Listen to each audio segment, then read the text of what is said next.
കർത്താവായ യേശുക്രിസ്തുവിന്റെ അതിപരിശുദ്ധ നാമം വാഴ്ത്തപ്പെടുമാറാകട്ടെ.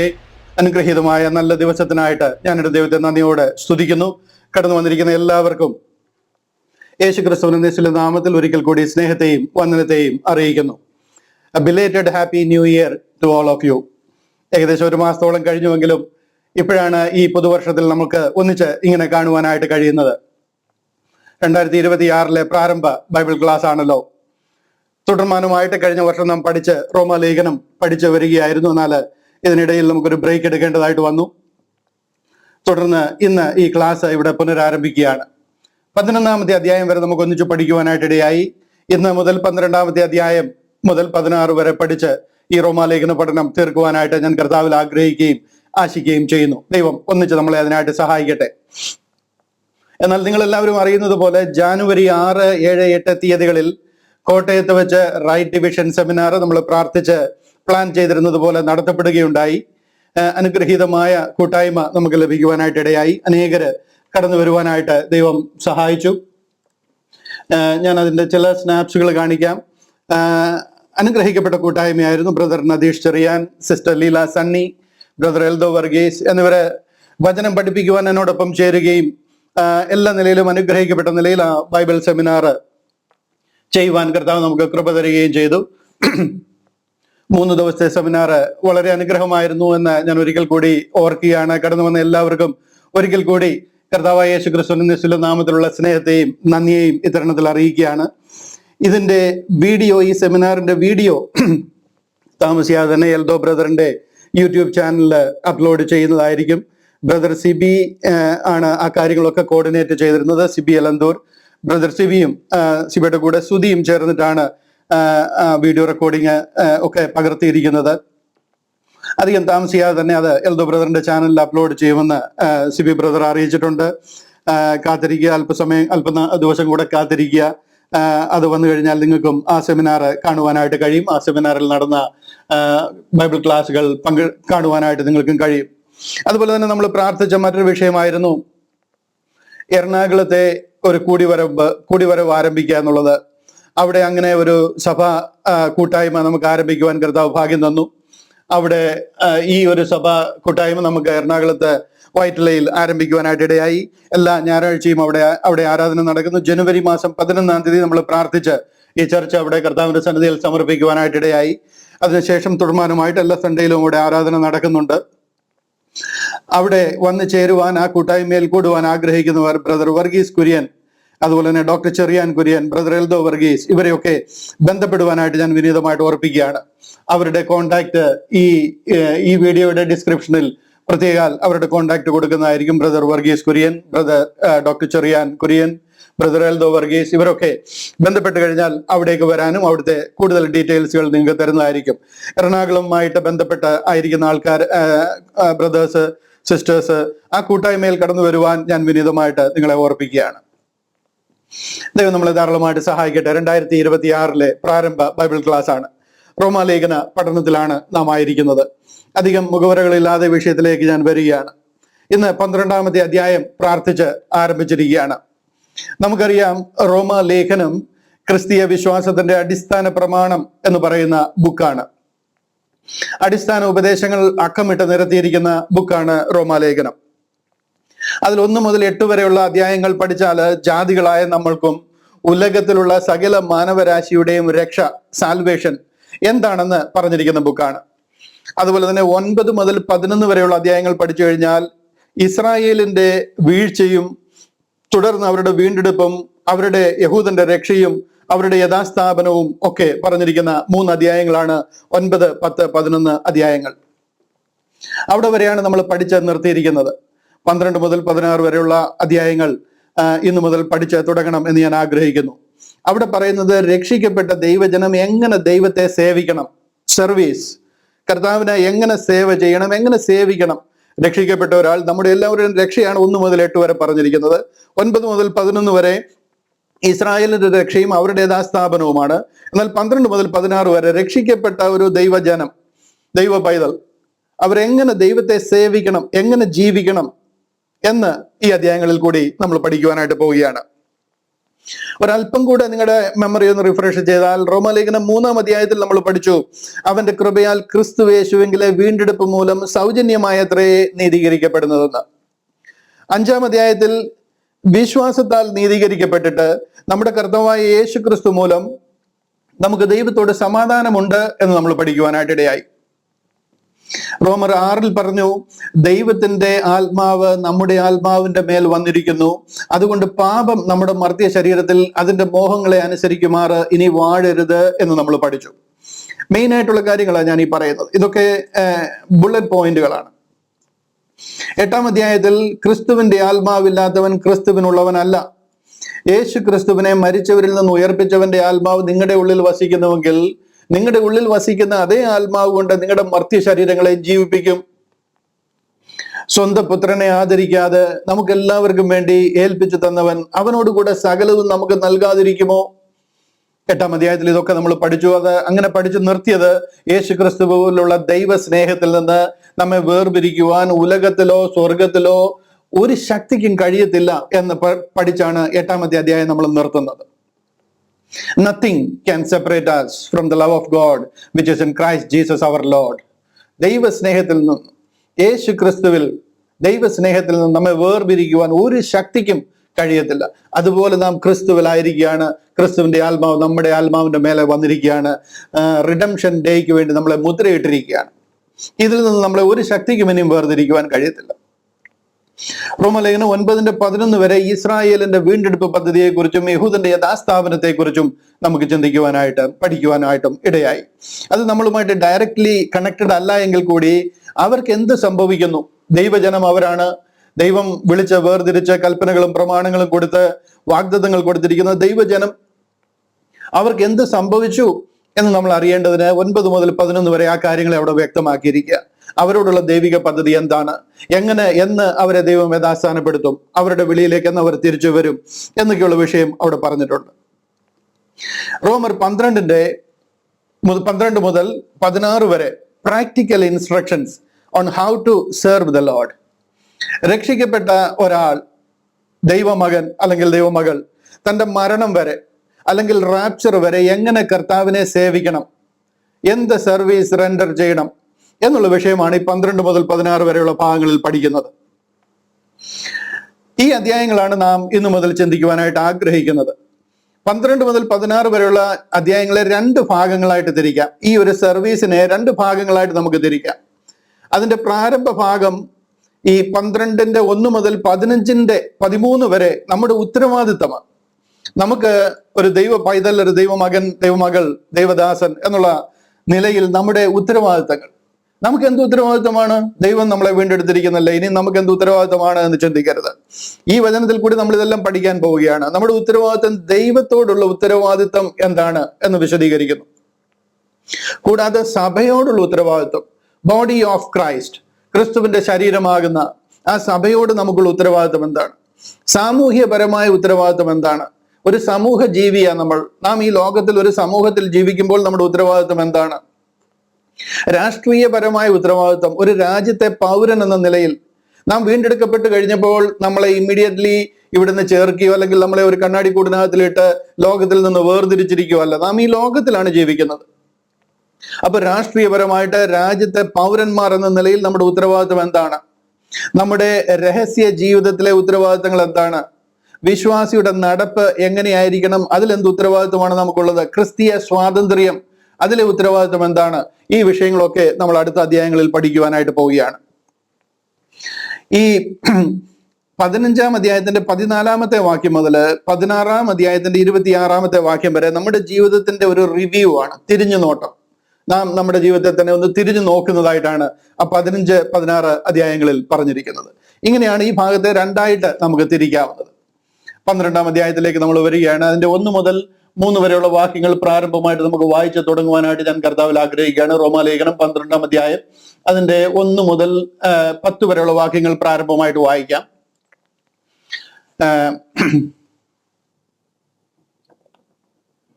റോമാലേഖനം 12-ാം അധ്യായം അതിന്റെ 1 മുതൽ 10 വരെയുള്ള വാക്യങ്ങൾ. സഹോദരന്മാരെ, ഞാൻ ദൈവത്തിന്റെ മനസ്സലിവ് ഓർപ്പിച്ച് നിങ്ങളെ പ്രബോധിപ്പിക്കുന്നത്, നിങ്ങൾ ബുദ്ധിയുള്ള ആരാധനയായി നിങ്ങളുടെ ശരീരങ്ങളെ ജീവനും വിശുദ്ധിയും ദൈവത്തിന് പ്രസാദവുമുള്ള യാഗമായി സമർപ്പിപ്പീൻ. ഈ ലോകത്തിന് അനുരൂപമാകാതെ നന്മയും പ്രസാദവും പൂർണ്ണതയുമുള്ള ദൈവഹിതം ഇന്നതെന്ന് തിരിച്ചറിയേണ്ടതിന് മനസ്സ് പുതുക്കി രൂപാന്തരപ്പെടുവീൻ. ഭാവിക്കേണ്ടതിന് മീതെ ഭാവിച്ചുയരാതെ ദൈവം അവനവന് വിശ്വാസത്തിന്റെ അളവ് പങ്കിട്ടതുപോലെ സുബോധമാകും വണ്ണം ഭാവിക്കണമെന്ന് ഞാൻ എനിക്ക് ലഭിച്ച കൃപയാൽ നിങ്ങളിൽ ഓരോരുത്തരോടും പറയുന്നു. ഒരു ശരീരത്തിൽ നമുക്ക് പല അവയവങ്ങളുണ്ടല്ലോ, എല്ലാ അവയവങ്ങൾക്കും പ്രവൃത്തി ഒന്നല്ലാതാനും. അതുപോലെ പലരായ നാം ക്രിസ്തുവിൽ ഒരു ശരീരവും എല്ലാവരും തമ്മിൽ അവയവങ്ങളുമാകുന്നു. ആകയാൽ നമുക്ക് ലഭിച്ച കൃപയ്ക്കൊത്തവണ്ണം വെവ്വേറെ വരമുള്ളത് കൊണ്ട് പ്രവചനമെങ്കിൽ വിശ്വാസത്തിനൊത്തവണ്ണം, ശുശ്രൂഷയെങ്കിൽ ശുശ്രൂഷയിൽ, ഉപദേശിക്കുന്നവനെങ്കിൽ ഉപദേശത്തിൽ, പ്രബോധിപ്പിക്കുന്നവനെങ്കിൽ പ്രബോധനത്തിൽ, ദാനം ചെയ്യുന്നവൻ ഏകാഗ്രതയോടെ, ഭരിക്കുന്നവൻ ഉത്സാഹത്തോടെ, കരുണ ചെയ്യുന്നവൻ പ്രസന്നതയോടെ ആകട്ടെ. സ്നേഹം നിർവ്യാജമായിരിക്കട്ടെ. തീയതിനെ വെറുത്ത് നല്ലതിനോട് പറ്റിക്കൊള്ളുവീൻ. സഹോദര പ്രീതിയിൽ തമ്മിൽ സ്ഥായി പൂണ്ട് ബഹുമാനിക്കുന്നതിൽ അന്യോന്യം മുന്നിട്ട് കൊള്ളുവീൻ. ഞാൻ ഇവിടെ ഒന്ന് നിർത്തുകയാണ്. തിരിച്ച് 1, 2, 3 വാക്യങ്ങൾ ഒന്നുകൂടെ വായിക്കുക. ഇന്ന് ഞാൻ കൂടുതലും ഇവിടെയാണ് നിൽക്കാനായിട്ട് ആഗ്രഹിക്കുന്നത്. സഹോദരന്മാരെ, ഞാൻ ദൈവത്തിന്റെ മനസ്സലിവ് ഓർപ്പിച്ച് നിങ്ങളെ പ്രബോധിപ്പിക്കുന്നത്, നിങ്ങൾ ബുദ്ധിയുള്ള ആരാധനയായി നിങ്ങളുടെ ശരീരങ്ങളെ ജീവനും വിശുദ്ധിയും ദൈവത്തിന് പ്രസാദവുമുള്ള യാഗമായി സമർപ്പിപ്പീൻ. ഈ ലോകത്തിന് അനുരൂപമാകാതെ നന്മയും പ്രസാദവും പൂർണ്ണതയുമുള്ള ദൈവഹിതം ഇന്നെന്ന് തിരിച്ചറിയേണ്ടതിന് മനസ്സ് പുതുക്കി രൂപാന്തരപ്പെടുവീൻ. ഭാവിക്കേണ്ടതിന് മീതെ ഭാവിച്ചുയരാതെ ദൈവം അവനവന് വിശ്വാസത്തിന്റെ അളവ് പങ്കിട്ടതുപോലെ സുബോധമാകും വണ്ണം ഭാവിക്കണമെന്ന് ഞാൻ എനിക്ക് ലഭിച്ച കൃപയാൽ നിങ്ങളിൽ ഓരോരുത്തരോടും പറയുന്നു. അനുഗ്രഹിക്കപ്പെട്ട ഈ വേദ ഭാഗത്തിനായിട്ട് ഞാൻ എൻ്റെ ദൈവത്തെ നന്ദിയോടെ സ്തുതിക്കുന്നു. ഈ വിഷയത്തിന്റെ ആഴങ്ങളിലേക്ക് കടക്കണം എന്നെനിക്ക് ആഗ്രഹമുണ്ട്. എന്നാൽ ഇതിനോട് കണക്റ്റഡ് ആയ ഒരു വിഷയത്തിൽ ഒരു അല്പം ക്ലാരിറ്റി തന്നതിന് ശേഷം വേണം എനിക്ക് ഈ വിഷയം പഠിപ്പിച്ചു തുടങ്ങുവാനായിട്ട്. 12 മുതൽ 16 വരെയുള്ള അധ്യായങ്ങൾ ഞാൻ പറഞ്ഞു. Service, you are reasonable service. നമ്മുടെ എന്താ പറയുന്നത്, the one body and the function of its members. നമ്മുടെ ക്രിസ്തുവിന്റെ ശരീരമാകുന്ന സഭയും അതിലെ മെമ്പേഴ്സിന്റെ ഉത്തരവാദിത്തങ്ങളും, അതാണ് നമ്മൾ ചിന്തിക്കുന്നത്. ക്രിസ്തീയ ജീവിതത്തിൽ സൽപ്രവർത്തിക്കോ വിശുദ്ധ ജീവിതത്തിനോ പ്രത്യേകിച്ച് ഒരു പ്രാധാന്യമില്ല എന്നൊരു പഠിപ്പിക്കൽ ഈയിടെയായിട്ട് നമ്മുടെ സർക്കിളിൽ വ്യാപരിക്കുന്നതായിട്ട് എൻ്റെ ശ്രദ്ധയിൽപ്പെട്ടിട്ടുണ്ട്. അതായത് പുതിയൊരു പഠനം സംഭവ റൈറ്റ് ഡിവിഷൻ ഗ്രൂപ്പുകളിലും പൊതുവെ മറ്റുള്ള ഗ്രൂപ്പുകളിലും ഒക്കെ ഇങ്ങനൊരു പഠനം പുതുതായിട്ട് പ്രത്യക്ഷപ്പെട്ടിട്ടുണ്ട്. അതായത് സൽപ്രവർത്തികൾക്കോ വിശുദ്ധ ജീവിതത്തിനോ ഒന്നും ഈ ഒരു ജീവിതത്തിൽ അല്ലെന്നുണ്ടെങ്കിൽ ക്രിസ്തീയ ജീവിതത്തിൽ ഒരു പ്രാധാന്യമില്ല. പൗലൈൻ എപ്പിസ്റ്റൽസ് അതിന് പ്രത്യേകിച്ച് അതിനൊരു പ്രാധാന്യം കൊടുക്കുന്നില്ല എന്നുള്ള നിലയിൽ ഒരു പഠിപ്പീര് എൻ്റെ ശ്രദ്ധയിൽപ്പെടുവാനായിട്ടിടയായി. ഇനി അങ്ങനെ ആരെങ്കിലും പ്രാധാന്യം കൊടുക്കുന്നുവെങ്കിൽ അവർ ന്യായപ്രമാണത്തിന്റെ ശാപത്തിന് കീഴിലാകുന്നുവെന്നും അവർ പത്രോസിന്റെ സുവിശേഷം പ്രചരിപ്പിക്കുന്നുവെന്നും ഒക്കെ പറഞ്ഞ് ഒരു വലിയ ഒരു കൺഫ്യൂഷൻ ഈയിടെയായിട്ട് എൻ്റെ ശ്രദ്ധയിൽപ്പെടുവാനായിട്ട് ഇടയായിട്ടുണ്ട്. ഇങ്ങനെ ഒരു തെറ്റായ പഠിപ്പിക്കൽ ഈവൻ റൈറ്റ് ഡിവിഷൻ മെമ്പേഴ്സിന്റെ ഇടയിൽ കടന്നു കൂടിയിരിക്കുന്നുണ്ട്. അതുകൊണ്ട് തന്നെ ആ വിഷയം ഒന്ന് വ്യക്തമാക്കിയിട്ട് വേണം മുന്നോട്ട് പോകാൻ എന്ന് ഞാൻ ആഗ്രഹിക്കുന്നു. നമുക്ക് ഈ 12-ാം അധ്യായം മുതൽ 16-ാം അധ്യായം വരെ ദൈവസഭയോടുള്ള ഉത്തരവാദിത്വം, ആ ഒരു സർവീസസ് ആണ് നമ്മൾ പഠിക്കാൻ പോകുന്നത്. അതുകൊണ്ട് തന്നെ എനിക്ക് ആ വിഷയത്തെ കൂടുതൽ നിങ്ങൾക്ക് പറഞ്ഞു തരുവാനായിട്ട് കഴിയും. ലക്കിലി ഈ ഒരു എന്താ പറയുന്ന ഒരു തെറ്റായ പഠിപ്പിക്കൽ വന്നിരിക്കുന്നത് ഈ സമയത്തായതുകൊണ്ട് റോമാലേഖനത്തിന്റെ പഠനത്തിൽ തന്നെ എനിക്കത് കവർ ചെയ്ത് നിങ്ങളെ ക്ലിയർ ചെയ്ത് തരുവാനായിട്ട് കഴിയും. ഇങ്ങനെയുള്ള അനേക പഠിപ്പീരുകൾ പുറത്തു നിന്നും അകത്തു നിന്നും ഒക്കെ വരുവാനായിട്ട് ഇടയായി തീരും. ഈ വിഷയത്തെ പൂർണ്ണമായിട്ട് പഠിക്കുവാനും അതിന്റെ മേൽ ഒരു ജയം പ്രാപിക്കുവാനും ഞാൻ നിങ്ങളോട് അപേക്ഷിക്കുകയാണ്. കൊരിന്ത്യർക്ക് എഴുതിയ 2-ാമത്തെ ലേഖനം 11-ാം അധ്യായത്തിൽ പൗലോസ് അപ്പോസ്തലൻ ഇതുപോലുള്ള ഉപദേശങ്ങൾ കടന്നു വന്നപ്പോൾ താൻ അതിനെതിരായിട്ട് പോരാടിയ വിഷയങ്ങളെയും അതിനെ കംപ്ലീറ്റ്ലി നെയിൽ ഡൗൺ ചെയ്യുന്നതായിട്ട് നമുക്ക് കാണുവാനായിട്ട് കഴിയും. അവിടെ 11-ാം അധ്യായത്തിന്റെ 23 മുതൽ 28 വരെയുള്ള വാക്യങ്ങൾ വായിച്ചു കഴിഞ്ഞാൽ താൻ സഹിച്ച കഷ്ടതകളും കഷ്ടപ്പാടുകളും ഒക്കെ നമുക്ക് കാണുവാൻ കഴിയും. 1 Corinthians 40 അടി ഞാൻ 5 പ്രാവശ്യം കൊണ്ട്, കോലിനാൽ അടി കൊണ്ട്, കള്ളന്മാരാലുള്ള ആപത്ത്, കാട്ടിലെ ആപത്ത്, ഒത്തിരി ലിസ്റ്റ് ഡൗൺ ചെയ്യുന്നത് കാണാം. എന്നാൽ അതിന്റെ അവസാനം ഞാനൊന്ന് പ്രൊജക്ട് ചെയ്യാം. കൊരിന്ത്യർക്ക് 2-ാമത്തെ ലേഖനം 11-ാം അധ്യായം 28-ാമത്തെ വാക്യം മാത്രം ഞാനൊന്ന് പ്രൊജക്ട് ചെയ്യാം. അവിടെ പൗലോസ് അപ്പോസ്തലൻ പറയുകയാണ്, ഈ പ്രശ്നങ്ങൾ മുഴുവൻ എനിക്കുണ്ട്, അത് ശരിയാണ്. ഞാൻ അതിനെക്കുറിച്ചൊക്കെ ഭാരപ്പെടുന്നു. ഇതിന്റെ മേലോട്ട് നോക്കിക്കഴിഞ്ഞാൽ നമുക്ക് കാണുവാൻ കഴിയും എല്ലാം പ്രയാസങ്ങളാണ്. യഹൂദന്മാരിൽ ഒന്ന് കുറെ 40 അടി 5 വട്ടം കൊണ്ടു, 3 വട്ടം കോല് 4 അടി കൊണ്ടു, ഞാൻ പലപ്പോഴും യാത്ര ചെയ്തു. ഇതെല്ലാം പ്രശ്നങ്ങളാണ്. ഇത് കണ്ടില്ല, അധ്വാനം, പ്രയാസം, പലവട്ടം ഉറക്കളപ്പ്, ഇതെല്ലാം ഉണ്ട്. എന്നാൽ കൂടെ അതിന്റെ അവസാനം പറയുകയാണ്, എന്നീ അസാധാരണ സംഗതികൾ ഭവിച്ചത് കൂടാതെ എനിക്ക് ദിവസേന സർവ്വ സഭകളെയും കുറിച്ചുള്ള ചിന്താഭാരം എന്ന തിരക്കുമുണ്ട്. ഇതാണ് പോളിനെ ഏറ്റവും അലട്ടിയിരുന്ന ഒരു ചിന്താഭാരം. കാര്യം സഭയ്ക്കുള്ളിൽ ഇന്റേണലി വന്നിട്ട് ഇതുപോലുള്ള പല തെറ്റായ പഠിപ്പിക്കലുകൾ കൊണ്ടുവന്ന് മനസ്സിലാക്കിയിരിക്കുന്നവരെയും രക്ഷിക്കപ്പെട്ടവരെയും ആ ഒരു പ്രവൃത്തിയിൽ നിൽക്കുന്നവരെ കൂടെ തെറ്റിച്ച് കളയുന്ന രീതിയിലുള്ള ഒത്തിരി തെറ്റായ പഠിപ്പിക്കലുകൾ സഭയ്ക്കുള്ളിൽ ക്രീപ്പിൻ ചെയ്യുന്ന സാഹചര്യം ഉണ്ടായിരുന്നു. അത് ഇന്നും ഇന്നലെയും തുടങ്ങിയതല്ല, സാത്താന്റെ തന്ത്രത്തിന്റെ ഒരു ഭാഗമാണ്. ഇന്റേണലി ഇതുപോലുള്ള തെറ്റായ പഠിപ്പിക്കലുകൾ കൊണ്ടുവരിക. അതുകൊണ്ടാണ് പോൾ പറയുന്നത്, ഈ അസാധാരണ സംഗതികൾ, വെളിയിലുള്ള അറ്റാക്കുകളാണ് ഈ അസാധാരണ സംഗതികൾ. അത് വന്നത് കൂടാതെ എനിക്ക് ദിവസേന സർവ്വസഭകളെയും കുറിച്ചുള്ള ചിന്താഭാരം. കാര്യം ഇതുപോലുള്ള തെറ്റായ പഠിപ്പിക്കലുകളും റാപ്ചർ കഴിഞ്ഞു പോയി എന്നും പോൾ എഴുതിയെന്ന് പറഞ്ഞ് കൊണ്ട് ലേഖനങ്ങൾ സഭകളിൽ വായിക്കുകയും അത് പരത്തുകയും പല രീതിയിൽ അനേകരുടെ വിശ്വാസ കപ്പൽ തകർന്നു പോകുന്നതിനിടയായ സാഹചര്യങ്ങൾ അപ്പോൾ തന്നെ ഉണ്ടായിട്ടുണ്ട്. ഇവിടെ ലക്കിലി ഈ വന്നിരിക്കുന്ന വിഷയവുമായിട്ട് നമ്മുടെ റോമാലേഖന പഠനവുമായി ബന്ധപ്പെട്ടിരിക്കുന്നതിനാൽ എനിക്ക് അത് ക്ലിയർ ചെയ്തു തരാനും അത് കുറെ കൂടെ അതിലേക്ക് വെളിച്ചം വീശുവാനും അവസരം കിട്ടുന്ന ഓർത്ത് ഞാൻ ദൈവത്തെ സ്തുതിക്കുന്നു. നമ്മൾ അറിയാതെ പോയി കഴിഞ്ഞാൽ ഇന്റേണലി ഇത് ഭയങ്കര ഡാമേജ് ഉണ്ടാക്കും, നാശം വിതച്ചിട്ട് ഒത്തിരി പേര് വിശ്വാസത്തിൽ നിന്ന് വീണു പോകുവാനായിട്ട് ഇടയായിത്തീരും. എനിവേ, ഞാനിവിടെ പറഞ്ഞു വരുന്നത് വിശുദ്ധ ജീവിതത്തിനും സൽപ്രവർത്തികൾക്കും ക്രിസ്തീയ ജീവിതത്തിലുള്ള പങ്കെന്താണ്. നാം ഇവിടെ ആദ്യമായിട്ട് ചിന്തിക്കുന്നത് പൊളൈൻ ഉപദേശപ്രകാരം, പൗലോസ് അപ്പോസ്തലന്റെ ഉപദേശപ്രകാരം ആ 13 ലേഖനങ്ങളിൽ കൂടി വിശുദ്ധ ജീവിതം നയിക്കേണ്ടതിന്റെയും സൽപ്രവർത്തികളുടെയും ആവശ്യകത എന്താണ് എന്ന് അദ്ദേഹം പറഞ്ഞിട്ടുണ്ടോ, നമ്മളെ പഠിപ്പിച്ചിട്ടുണ്ടോ? പൗലോസ് അപ്പോസ്തലൻ തന്റെ ലേഖനത്തിൽ കൂടി ഈ വിഷയം അഡ്രസ്സ് ചെയ്തിട്ടുണ്ടോ എന്ന് നമ്മൾ ചിന്തിക്കുക.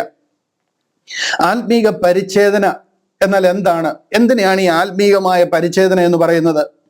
അതും ശരീരവും തമ്മിലുള്ള ബന്ധം, അതായത് ആത്മാവും ശരീരവും തമ്മിലുള്ള ബന്ധം വിടുന്നതാണോ ഈ പരിച്ഛേദന എന്ന് പറയുന്നത്? ആത്മീക പരിച്ഛേദന എന്ന് പറഞ്ഞു കഴിഞ്ഞാൽ എന്താണ്? അതും വിശുദ്ധ ജീവിതവും സൽപ്രവർത്തികളുമായിട്ടുള്ള കണക്ഷൻ എന്താണ്? ഗ്രേസ് പാപം ചെയ്യാനുള്ള ലൈസൻസ് ആണോ? ശരിക്കും പറഞ്ഞു കഴിഞ്ഞാൽ ഇതുപോലുള്ള നിറയെ വിഷയങ്ങൾ ഇതിനോടുള്ള ബന്ധത്തിൽ വന്നിട്ടുള്ളത് അഡ്രസ്സ് ചെയ്യേണ്ടതായിട്ടിരിക്കുന്നു. അതുകൊണ്ട് തന്നെ ഞാൻ ആ ഭാഗം ഒന്ന് നിങ്ങളെ അതിലൊന്ന് ബോധവൽക്കരിച്ചിട്ട് വേണം എനിക്ക് അടുത്ത വിഷയം കൂടുതൽ ഈ 12ാമത്തെ അധ്യായത്തിൽ അല്പം കൂടി ആഴത്തിൽ ഇറങ്ങുവാൻ. എന്നോട് ചേർന്നിരിക്കുന്നത് നിങ്ങൾക്ക് അനുഗ്രഹമാണ്. കാര്യം ഈ വിഷയം പഠിക്കുവാൻ ഈ അടിസ്ഥാനപരമായ കാര്യങ്ങളിലുള്ള അറിവ് തീർച്ചയായിട്ടും നിങ്ങളെ സഹായിക്കും. ക്രിസ്തുവിന്റെ ശരീരമാകുന്ന സഭയ്ക്ക് റാപ്ചർ വരെ ഈ ലോക ജീവിതത്തിൽ വിശുദ്ധ ജീവിതത്തിനും സൽപ്രവർത്തികൾക്കും ഉള്ള സ്ഥാനം, ഉള്ള പ്രത്യേകത എന്താണ്?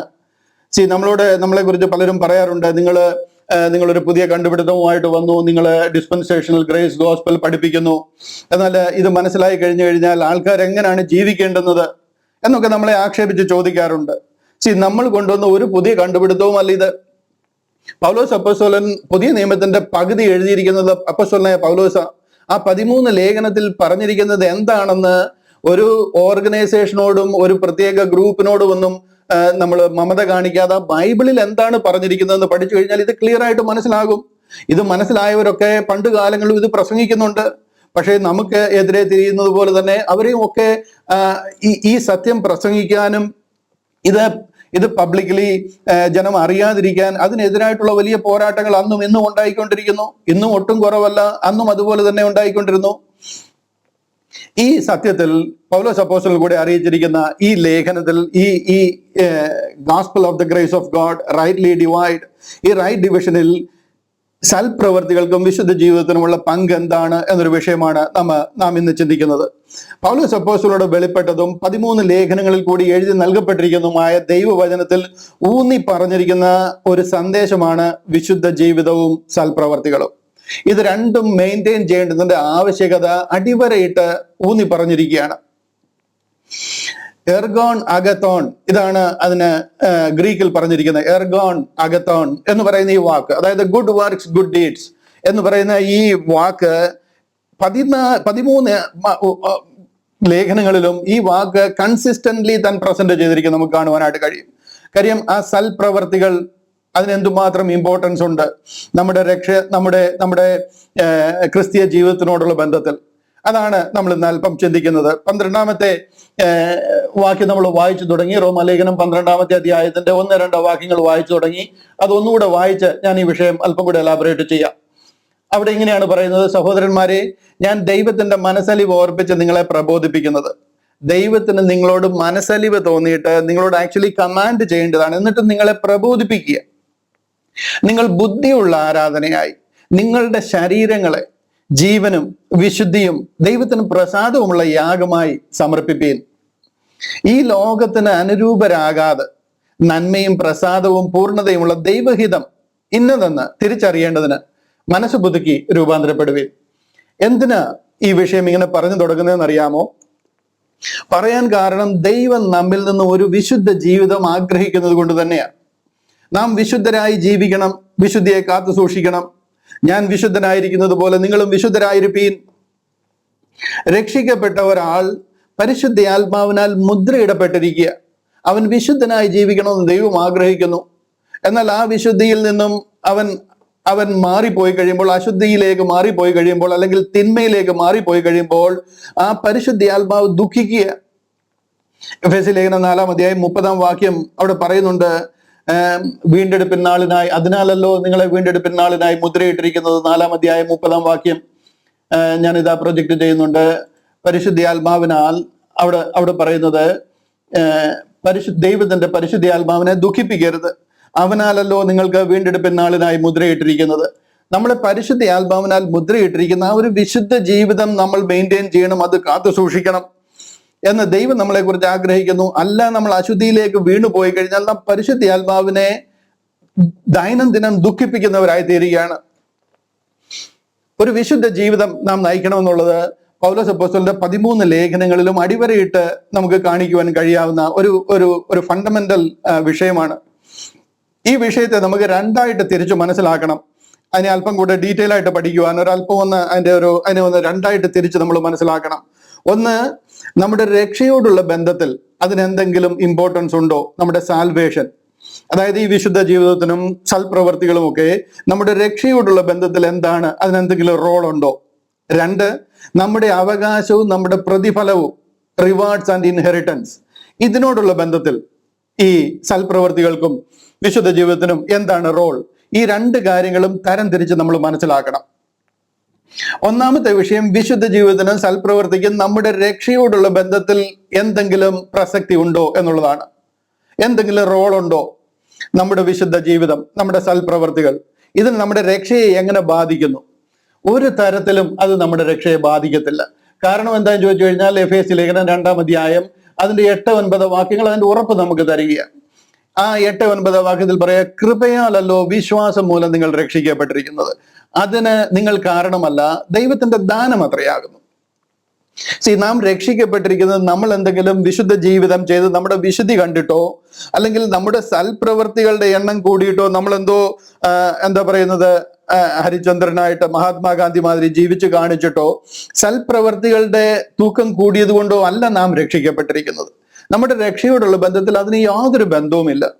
അതിന് നിങ്ങൾ കാരണമേ അല്ല, ദൈവത്തിന്റെ ദാനം അത്രയാകുന്നു. For by grace are you saved through faith, and that are not of yourself, it is the gift of God. കർത്താവിന്റെ കരുണ നിമിത്തമാണ് നമുക്ക് അത് ലഭിച്ചിരിക്കുന്നത്. അടുത്ത വാക്യം കണ്ടില്ലേ: ആരും പ്രശംസിക്കാതിരിപ്പാൻ പ്രവർത്തികളും കാരണമല്ല. നിങ്ങളുടെ ഒരു പ്രവൃത്തിയും നിങ്ങളുടെ രക്ഷയ്ക്ക് കാരണമല്ല. Not of works lest any man should boast. ഒരു മനുഷ്യനും പറയാൻ ഇടയാകരുത്, എൻ്റെ പ്രവൃത്തിയാൽ ഞാൻ രക്ഷിക്കപ്പെട്ടു, നിത്യജീവൻ എനിക്ക് ലഭിക്കുവാനായിട്ടിടയായി, ഞാൻ രക്ഷ നേടിയത് എൻ്റെ സൽപ്രവൃത്തി കൊണ്ടാണ് എന്ന് പറയാതിരിക്കാൻ ഒരു പ്രവൃത്തികളും അതിന് കാരണമല്ല എന്ന് അടിയുറച്ചു പറയുകയാണ്. പിന്നെ എങ്ങനെയാണ് നമ്മൾ രക്ഷിക്കപ്പെട്ടത്? നമ്മൾ രക്ഷിക്കപ്പെട്ടത് കർത്താവ് കാൽവറിയിൽ നിവർത്തിച്ച രക്ഷണ്യ പ്രവൃത്തിയില്ല. 1:7 കണ്ടില്ലയോ? എഫേസ്യ ലേഖനം 1:7 പറയുക: അവനിൽ നമുക്ക് അവന്റെ രക്തത്താൽ അതിക്രമങ്ങളുടെ മോചനം എന്ന വീണ്ടെടുപ്പുണ്ട്. ഇംഗ്ലീഷിൽ പറയുന്നത്: in whom we have redemption through his blood, the forgiveness of sins according to the riches of his grace. കർത്താവിന്റെ കൃപയാൽ, അവന്റെ രക്തത്താൽ അതിക്രമങ്ങളുടെ മോചനം, അതായത് പാപങ്ങളുടെ മോചനം നമുക്ക് ലഭിച്ചത് കർത്താവിന്റെ കൃപയാല, അവന്റെ രക്തത്താലാണ് നാം വീണ്ടെടുക്കപ്പെട്ടിരിക്കുന്നത്. അത് നമ്മുടെ പ്രവൃത്തികൾ, അതിന് യാതൊരു റോളും അവിടെ ഇല്ല. ഇത് കണ്ടില്ലയോ? 2:13 പറയുകയാണ്, മുമ്പേ ദൂരസ്ഥരായിരുന്ന നിങ്ങൾ, യാതൊരു വിധത്തിലും ഈ രക്ഷയോട് അടുക്കാൻ യാതൊരു സ്കോപ്പും ഇല്ലായിരുന്നു നിങ്ങൾ, ക്രിസ്തുവേശുവിൽ ക്രിസ്തുവിന്റെ രക്തത്താൽ സമീപസ്ഥരായി തീർന്നു. ഇപ്പോൾ, അതായത് നാം വീണ്ടെടുക്കപ്പെട്ടതിന് ശേഷം മുമ്പേ ദൂരസ്ഥരായിരുന്ന നിങ്ങൾ ഇപ്പോൾ ക്രിസ്തുവേശുവിൽ ക്രിസ്തുവിന്റെ രക്തത്താൽ സമീപസ്ഥരായി തീർന്നു. ഇവിടെ നമ്മുടെ പ്രവർത്തികൾക്ക് യാതൊരു റോളും ഇല്ല എന്നാണ് ഞാൻ നിങ്ങളെ കാണിക്കുന്നത്. കൊലോസി ലേഖനം 1-ാം അധ്യായം 14 വാക്യം കാണിക്കാം. കൊലോസ്യർ 1:14 അവിടെ പറയുകയാണ്, അവനിൽ നമുക്ക് പാപമോചനം എന്ന വീണ്ടെടുപ്പുണ്ട്. മലയാളം ബൈബിളിലെ കൃത്രിമം ഞാനൊന്ന് കാണിക്കാം. ഇവിടെ എന്റെ വിഷയം അതല്ല എങ്കിലും ഈ വാക്യത്തിൽ അത് ഉള്ളതുകൊണ്ട് ഞാനൊന്ന് കാണിക്കാം. ഒരു കൃത്രിമം നടന്നിരിക്കുന്നത്, അവനിൽ നമുക്ക് പാപമോചനം എന്ന വീണ്ടെടുപ്പുണ്ട്. ശരിയാണ്, അവനിൽ എന്ന് പറയുമ്പോൾ യേശു ക്രിസ്തുവിൽ വിശ്വസിച്ചാൽ നമുക്ക് പാപമോചനം എന്ന വീണ്ടെടുപ്പുണ്ട്. എന്നാൽ അങ്ങനെ അല്ല ആക്ച്വലി ആ വാക്യം. അവിടെ പറയുന്നത്, in whom we have redemption through his blood. അവന്റെ രക്തത്താൽ. അതിനെ കംപ്ലീറ്റ് ഡിലീറ്റ് ചെയ്തിരിക്കുക. മലയാളത്തിൽ അങ്ങനെ ഒരു വാക്കേ ഇല്ല. ത്രൂ ഹിസ് ബ്ലഡ് എന്നുള്ള ഈ ഒരു വാക്കെ ഡിലീറ്റ് ചെയ്തിരിക്കുക. അതിനെ പരിഭാഷപ്പെടുത്തിയിട്ടേ ഇല്ല, ചേർത്തിട്ടേ ഇല്ല. കർത്താവിന്റെ രക്തത്താൽ, in whom we have redemption even the forgiveness of since. അതാ ഇവിടെ എഴുതിയിരിക്കുന്നത്, അവനിൽ നമുക്ക് പാപമോചനം എന്ന വീണ്ടെടുപ്പുണ്ട്. രക്തം എടുത്തു കളഞ്ഞേക്കുക. ഇങ്ങനെ അനേക കൃത്രിമങ്ങൾ മലയാളം ബൈബിളിൽ നടന്നിട്ടുണ്ട്. അതുകൊണ്ടാണ് ഞാൻ എപ്പോഴും പറയുന്നത്, KJV is the Bible and that is the word of God. King James version, through his blood, കർത്താവിന്റെ രക്തത്താൽ. എന്റെ പോയിന്റ് അതല്ല, ഞാൻ കണ്ടതുകൊണ്ട് അങ്ങ് ഹൈലൈറ്റ് പറഞ്ഞു എന്നുള്ളതേ ഉള്ളൂ. ഇവിടെ നമുക്ക് രക്ഷ കണ്ടില്ലോ, in whom we have redemption through his blood. അവന്റെ രക്തത്താൽ, കർത്താവ് കാൽവറിയിൽ ചൊരിഞ്ഞ ആ രക്തത്താൽ അല്ലാതെ നമുക്ക് പാപത്തിൽ നിന്നുള്ള മോചനം വേറെ ഒരു കാര്യത്തിലും കിട്ടത്തില്ല. വേറെ ഒന്നിലും അല്ല നമുക്ക് പാപമോചനം ലഭിക്കുന്നത്. ഒരു വാക്യം കൂടെ കാണിച്ചാൽ അവിടെ നിന്ന് മാറാൻ. കൊരിന്ത്യർക്ക് എഴുതിയ 1-ാമത്തെ ലേഖനം 1-ാം അധ്യായം അതിന്റെ 17-18 കൂടെ ഒന്ന് കാണിക്കാം. അവിടെ പറയാണ്, സ്നാനം കഴിപ്പിപ്പാനല്ല സുവിശേഷം അറിയിപ്പാൻ അത്രേ ക്രിസ്തു എന്നെ അയച്ചത്. ആ വാക്യത്തിൽ ഞാൻ നിൽക്കുന്നില്ല, അതൊരു വേറൊരു ടോപ്പിക്ക്. അടുത്ത വാക്യം കണ്ടില്ലയോ, ക്രിസ്തുവിന്റെ ക്രൂശ് വ്യർത്ഥമായി പോകാതിരിക്കേണ്ടതിന്, വാക്ചാതുര്യത്തോടെ അല്ലാതാനും. കർത്താവിന്റെ ക്രൂശ് അല്ലെങ്കിൽ വ്യർത്ഥമായി പോവുക, അതിൽ കൂടി മാത്രമാണ് നാം രക്ഷിക്കപ്പെടുന്നത്. അടുത്ത വാക്യം, ക്രൂശിന്റെ വചനം നശിച്ചു പോകുന്നവർക്ക് ഭോഷത്വവും രക്ഷിക്കപ്പെടുന്ന നമുക്കോ ദൈവശക്തിയുമാകുന്നു. ഇതിലാണ് നാം രക്ഷിക്കപ്പെട്ടിരിക്കുന്നത് എന്നുള്ളത് അടിസ്ഥാനപരമായ കാര്യമാണ്. യാതൊരു വിധത്തിലും യാതൊരു സംശയത്തിന് ഇടയില്ലാത്തവണ്ണം ആ ഏതിനിൽ ചെയ്ത പാപം മുതൽ നമ്മൾ മോചിക്കപ്പെട്ടിരിക്കുന്നതും ഇനി വെള്ളസിംഹാസനം വരെയുള്ള പാപങ്ങൾ മുഴുവനും മോചിക്കപ്പെടുന്നത് കർത്താവ് കാൽവറിയിൽ ചൊരിഞ്ഞ ആ രക്തത്തിൽ. ഇവിടെ നിങ്ങളുടെ പ്രവൃത്തിക്ക് ഒരു ചുക്കിന്റെ ചുണ്ണാമ്പിന്റെ വിലയില്ല. അത് കറക്റ്റാണ്. സാൽവേഷനോടുള്ള ബന്ധത്തിൽ, രക്ഷയോടുള്ള ബന്ധത്തിൽ നിങ്ങളുടെ പ്രവൃത്തികളും കൊണ്ട് ക്രൂശിലേക്ക് പോകേണ്ട യാതൊരു ആവശ്യവുമില്ല. നിങ്ങളുടെ പ്രവൃത്തി അവിടെ അതിന് യാതൊരു പ്രസക്തിയുമില്ല. അത് രക്ഷിക്കപ്പെടാനുമില്ല, രക്ഷ നിലനിർത്താനുമില്ല. ചിലരൊക്കെ പറഞ്ഞു കേൾക്കാറുണ്ട്, രക്ഷിക്കപ്പെടാൻ കൃപയാലാണ് രക്ഷിക്കപ്പെടുന്നത്, എന്നാൽ രക്ഷിക്കപ്പെട്ട് കഴിഞ്ഞാൽ ആ രക്ഷ നിലനിർത്തണമെന്നുണ്ടെങ്കിൽ നമ്മുടെ നല്ല പ്രവൃത്തികൾ വേണം. അത് സെമി പെലേജിനിസം എന്ന് പറയുന്ന ഒരു തെറ്റായ ദുരുപദേശമാണ്. അത് ക്രിസ്ത്യൻഡത്തിൽ വല്ലാതെ അടിവേര് പിടിച്ചിരിക്കുക. ഇന്ന് ക്രിസ്ത്യാനികളൊക്കെ വിചാരിച്ചിരിക്കുന്നത് എന്തോ നമ്മുടെ നല്ല പ്രവൃത്തികൾ കൊണ്ടാണ് നമ്മൾ നിലനിന്ന് പോകുന്നതെന്നാണ്. ഒരു മണിക്കൂർ, ഒരു മിനിറ്റ് നിങ്ങൾക്ക് നിൽക്കാൻ പറ്റത്തില്ല. നിങ്ങളുടെ രക്ഷ നിലനിർത്താൻ നിങ്ങളെ ഏൽപ്പിച്ചിരുന്നു എങ്കിൽ യു വുഡ് ഹാവ് എന്താ പറയുന്നത്, മിസറബിളി ലോസ്റ്റ്. മനസ്സിലായോ? നിങ്ങൾക്ക് നിലനിൽക്കാൻ ഒരു മണിക്കൂർ പോലും നിങ്ങൾക്ക് നിലനിൽക്കാൻ കഴിയത്തില്ല. ഒരു ഉലകത്തിൽ ഒരു മനുഷ്യനെങ്കിലും അവനവന്റെ പ്രവൃത്തിയാൽ ദൈവത്തിന് മുമ്പിൽ നിൽക്കാൻ കഴിയുന്ന രീതിയിൽ നിൽക്കുമെന്നുണ്ടെന്നുണ്ടെങ്കിൽ ഞാൻ അവർക്കൊരു നല്ല സമ്മാനം അയച്ചു കൊടുക്കാം. എന്തെങ്കിലും പ്രവൃത്തി നിങ്ങളുടെ രക്ഷയ്ക്ക് ആവശ്യമാണെന്ന് പറഞ്ഞു കഴിഞ്ഞാൽ ക്രൂശിനെ ഡയറക്റ്റ് ആക്ഷേപിക്കുന്നതിന് തുല്യമാണ്. പിന്നെ ക്രൂശിന്റെ ആവശ്യം ഇവിടെ ഇല്ലായിരുന്നു. അത് ക്രൂശ് വ്യർത്ഥമായി പോകുന്നതിന് തുല്യമാണ്. ക്രൂശ് അർത്ഥമില്ലാതെ പോകുന്നതിന് തുല്യമാണ്. ഒരുത്തരുടെയും പ്രവൃത്തിയാൽ അല്ല നാം രക്ഷിക്കപ്പെടുന്നത്. റോമാലേഖനം നമ്മൾ അടിവരയിട്ട് പഠിച്ചു വന്ന കാര്യങ്ങളാണ്. 3-ാം അധ്യായത്തിന്റെ 20-ാം വാക്യത്തിൽ നമ്മൾ പഠിച്ചു, ന്യായപ്രമാണത്തിന്റെ പ്രവൃത്തികളാൽ ഒരു ജഡവും ദൈവത്തിന്റെ സന്നിധിയിൽ നീതീകരിക്കപ്പെടുകയില്ല. ഇനി ന്യായപ്രമാണത്തിന്റെ പ്രവൃത്തികളാലല്ല, വേറെ ഒരു പ്രവൃത്തികളാലും. ഇവിടെ ഞാൻ അണ്ടർലൈൻ ചെയ്ത് പറയുവാനായിട്ട് ആഗ്രഹിക്കുന്നത്, once you are saved you are eternally saved. ഇവിടെ നിങ്ങളുടെ പ്രവൃത്തികൾ അല്ല, ദൈവം ചെയ്ത പ്രവൃത്തിയാണ്. ആ പ്രവൃത്തിയാൽ നിങ്ങളുടെ പാപങ്ങൾക്ക് വേണ്ടി നമ്മൾ ഈ യാഗം അർപ്പിക്കേണ്ടിയിരുന്നിടത്ത് നമ്മെ രക്ഷിക്കുവാൻ ദൈവം തൻ്റെ സ്വന്തം പുത്രനെ നമുക്ക് വേണ്ടി യാഗം അർപ്പിച്ചിരിക്കുക. ആ യാഗത്തിന്റെ വിലയാണ് നമ്മെ വീണ്ടെടുത്തിരിക്കുന്നത്. ഹല്ലേലൂയ. ഒരു ശക്തിക്കും ക്രിസ്തു യേശുവിലൂടെയുള്ള ഈ ദൈവ സ്നേഹത്തിൽ നിന്ന് നിങ്ങളെ വേർപിരിക്കാൻ ഇനി കഴിയത്തില്ല. ദൃശ്യമായതിനാകട്ടെ, അദൃശ്യമാകുന്നതിനാകട്ടെ, സ്വർഗത്തിലുള്ളതിനാകട്ടെ, ഭൂമിയിലുള്ളതിനാകട്ടെ, യാതൊരു ശക്തിക്കും നിങ്ങളെ ക്രിസ്തുവിൽ നിന്ന് വേർപിരിക്കുവാൻ കഴിയത്തില്ല. You are sealed by the Holy Spirit. നിങ്ങൾ ക്രിസ്തുവിൽ പരിപൂർണരാ. കൊലോസ്യ ലേഖനത്തിൽ പറഞ്ഞു, you are complete in Christ. ഞാൻ ആ ഭാഗം വിടുകയാണ്. ഇത് പാറ പോലെ ഉറച്ച ഒരു വിശ്വാസവും 100 കണക്കിന് റെഫറൻസ് എടുത്ത് കാണിച്ച് ഉറപ്പിക്കാൻ പറ്റുന്ന വിശ്വാസവുമാണ്. അവിടെ ഒരു നിങ്ങൾ ആർക്കും തന്നെ വലിയ സംശയം ഉണ്ടാകത്തില്ല എന്ന് ഞാൻ വിശ്വസിക്കുന്നു. കാര്യം നിങ്ങളുടെ ഒരു പ്രവൃത്തിയും നിങ്ങളുടെ രക്ഷയോടുള്ള ബന്ധത്തിൽ ഒരു പോയിന്റ് പോലും നിങ്ങൾക്ക് നേടിത്തരത്തില്ല. ഒരു പ്രവൃത്തിയാലുമല്ല നിങ്ങൾ രക്ഷിക്കപ്പെട്ടിരിക്കുന്നത്.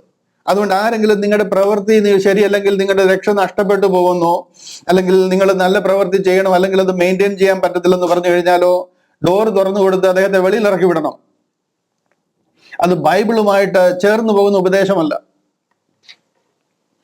ഞാൻ അതുകൊണ്ട് ആ ഭാഗം വിടുകയാണ്. നിങ്ങളുടെ രക്ഷ കൃപയാൽ വിശ്വാസം മൂലം മാത്രമാണ്. കർത്താവ് കാൽവറിയിൽ നിവർത്തിച്ചിരിക്കുന്ന ആ രക്ഷന്റെ പ്രവൃത്തിയിൽ ആഴമായ വിശ്വാസത്തിലും സമർപ്പണത്തിലും ക്രിസ്തു നമ്മുടെ പാപങ്ങൾക്ക് വേണ്ടി തിരുവെഴുത്തുകളും പ്രകാരം മരിച്ചു, അടക്കപ്പെട്ടു, ഉയർത്തെഴുന്നേറ്റിരിക്കുന്ന ആഴമായ വിശ്വാസത്തിലും സമർപ്പണത്തിലും മാത്രമാണ്. ആ സുവിശേഷം കേട്ട് കഴിയുമ്പോൾ പരിശുദ്ധ ആത്മാവിനാൽ നാം അതിൽ വിശ്വസിച്ച് ആഴമായി വിശ്വസിച്ച് കഴിഞ്ഞാൽ പരിശുദ്ധ ആത്മാവിനാൽ നമ്മെ ഒടുക്കത്തെ നാളിനായി മുദ്രയിടുക. ഇതിൽ ഇനി നിങ്ങൾക്ക് യാതൊരു സംശയം ഉണ്ടാകല്ല. അതുപോലെ ഉറച്ച ഒരു സബ്ജക്റ്റാണ്. ഇതിന്റെ രണ്ടാമത്തെ ഭാഗം ഞാൻ അല്പം ഡീറ്റെയിൽ ആയിട്ട് പറഞ്ഞു തരാം. അതാണ് വിശുദ്ധ ജീവിതത്തിന്റെയും സൽപ്രവർത്തികളുടെയും ആവശ്യകത നമ്മുടെ അനുഗ്രഹങ്ങൾ അല്ലെങ്കിൽ നമ്മുടെ റിവാർഡ്സ്, നമ്മുടെ ഇൻഹെറിറ്റൻസിനോടുള്ള ബന്ധത്തിൽ, നമ്മുടെ പ്രതിഫലവും അവകാശവും ഒക്കെ അതിനോടുള്ള ബന്ധത്തിൽ അത് എങ്ങനെയായിരിക്കുന്നു എന്നുള്ളതാണ് നമ്മൾ ഇനി ചിന്തിക്കാൻ പോകുന്നത്.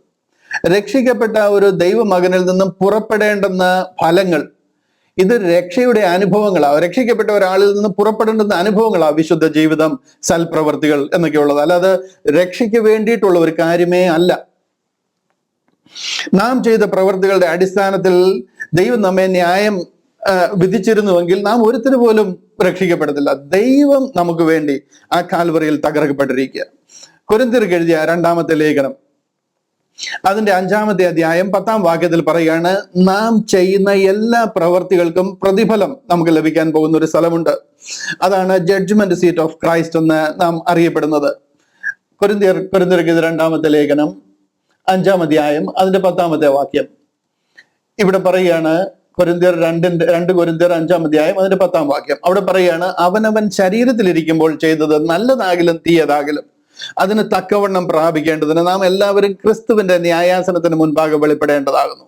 അവിടെ പറഞ്ഞിരിക്കുന്ന ആ ഭാഗം കണ്ടോ, അവനവൻ ശരീരത്തിൽ ഇരിക്കുമ്പോൾ, അതായത് നിങ്ങൾ ജീവനോട് ഈ ലോകത്തിൽ ജീവിച്ചിരിക്കുമ്പോൾ ദൈനംദിന ജീവിതത്തിൽ നിങ്ങൾ ചെയ്യുന്ന കാര്യങ്ങൾ, അതിന്റെ ആവശ്യകത എന്താണെന്നായി പറയുന്നത്. കാര്യം ഇതുമായിട്ട് നാം ജഡ്ജ്മെന്റ് സീറ്റ് ഓഫ് ക്രൈസ്റ്റ്, ക്രിസ്തുവിന്റെ ന്യായാസനത്തിന് മുൻപാകെ നിൽക്കേണ്ടുന്ന ഒരു നാളുണ്ട്. അത് നമ്മുടെ പ്രതിഫലവും നമ്മുടെ അവകാശവും ഒക്കെ ബാധിക്കപ്പെടുന്ന ഒരു സ്ഥലമാണ്. നമ്മെ കർത്താവിന്റെ ആ ന്യായാസനത്തിന് മുൻപാകെ നിർത്തിയിരിക്കുക.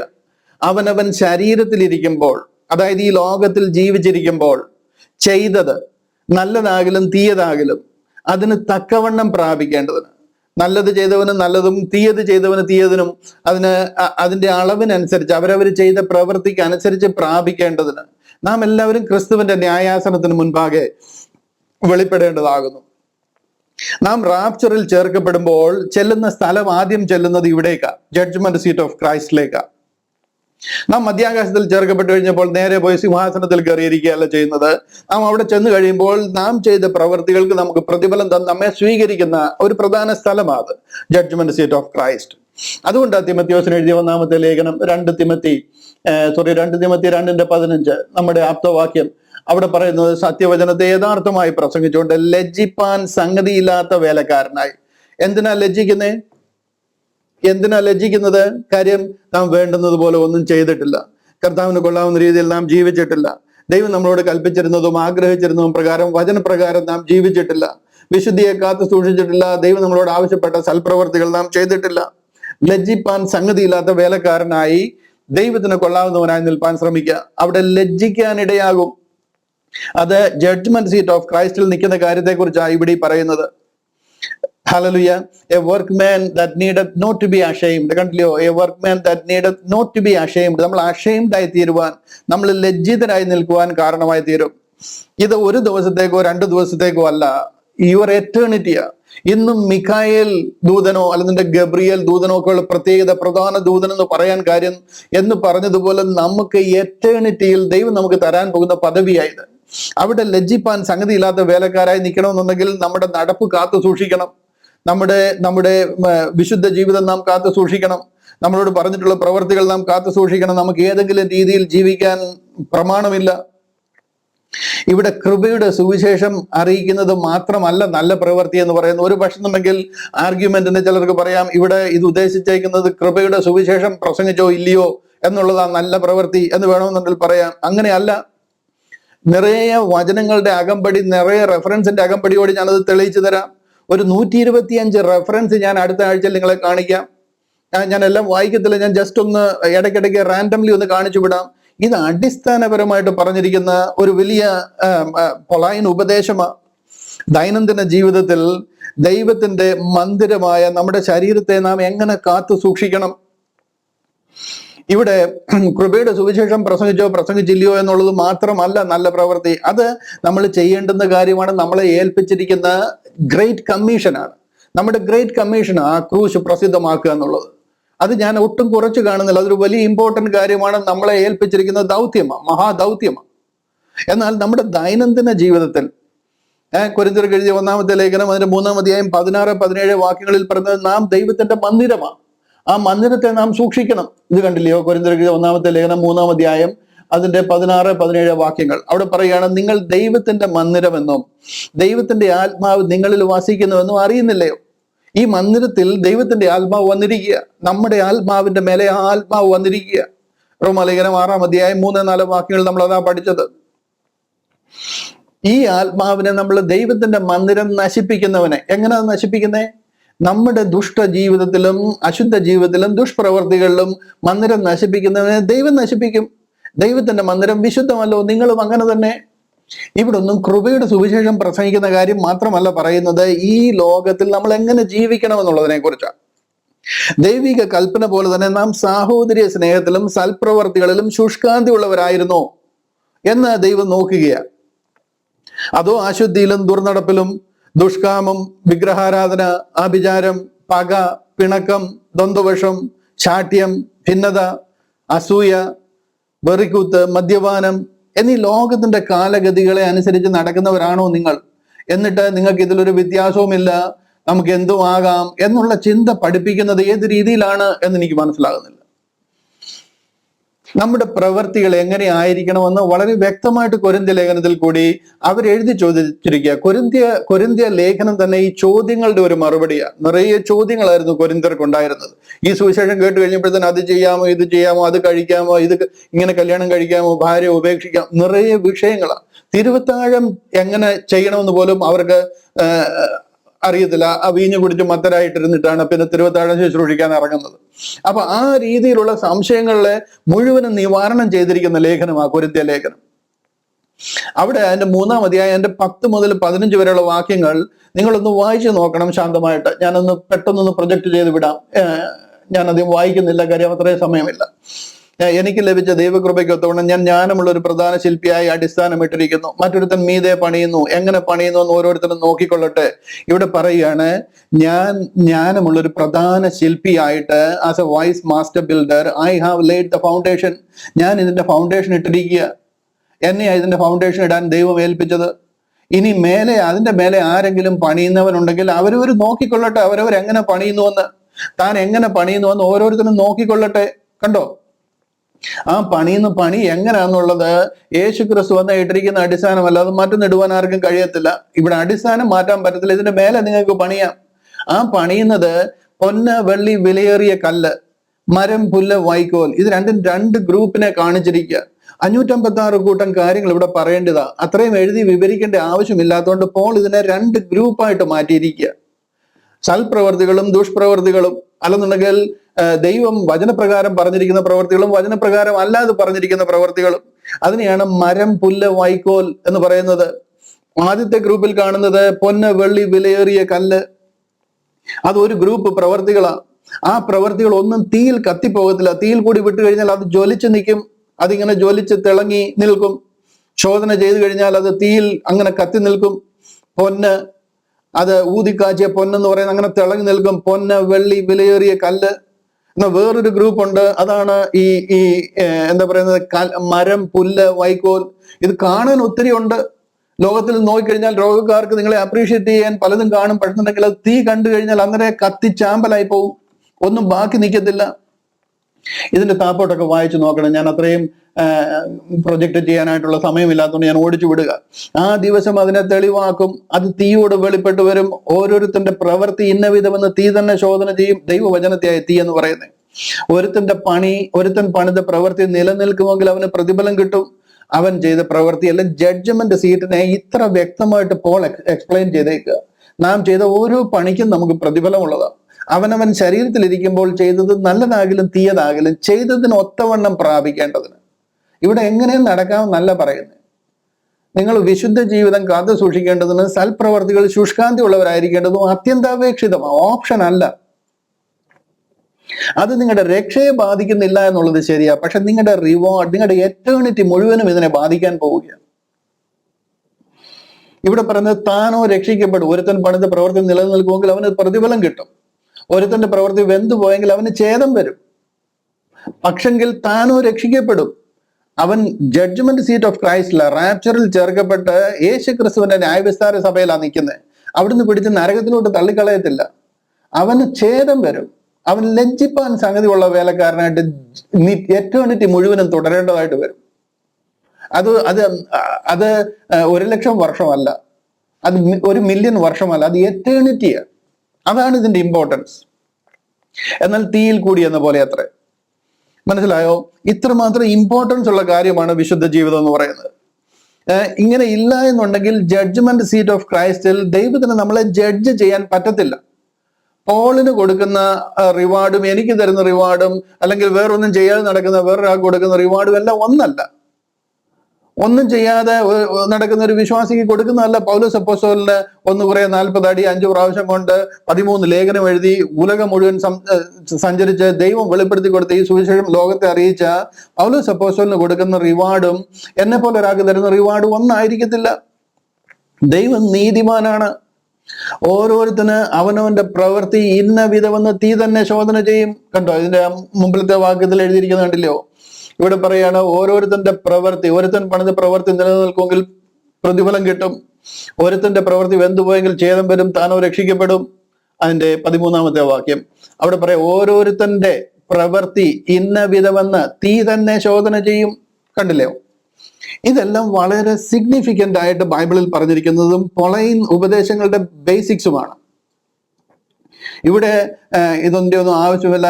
വിശുദ്ധ ജീവിതം കൊണ്ട് നിങ്ങളുടെ ക്രൂശിൽ കൊണ്ട് കാണിച്ചിട്ട് നിങ്ങളുടെ രക്ഷ നേടണ്ട, അവിടെ ക്രൂശിൽ കൂടി നമുക്ക് രക്ഷ കിട്ടും. ഓഫ് കോഴ്സ്, രക്ഷയും ഇതുമായിട്ട് ഒരു ബന്ധവുമില്ല.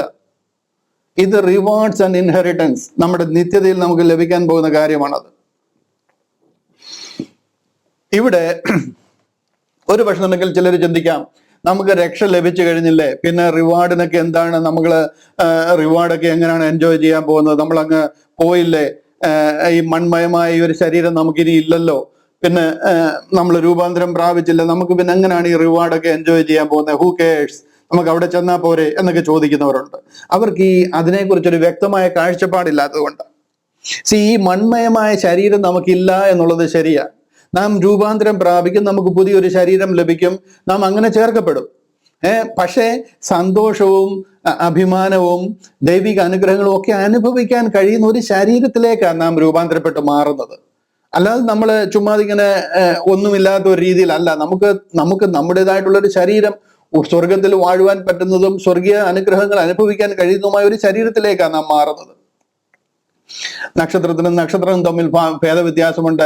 ആകാശത്തിലൂടെ സഞ്ചരിക്കുന്ന പക്ഷികൾക്കും കടലിലെ മത്സ്യത്തിന്റെ ശരീരം തമ്മിൽ ഭേദമുണ്ട്. സ്വർഗീയ ശരീരങ്ങളും ഭൗമ ശരീരങ്ങളുമുണ്ട്.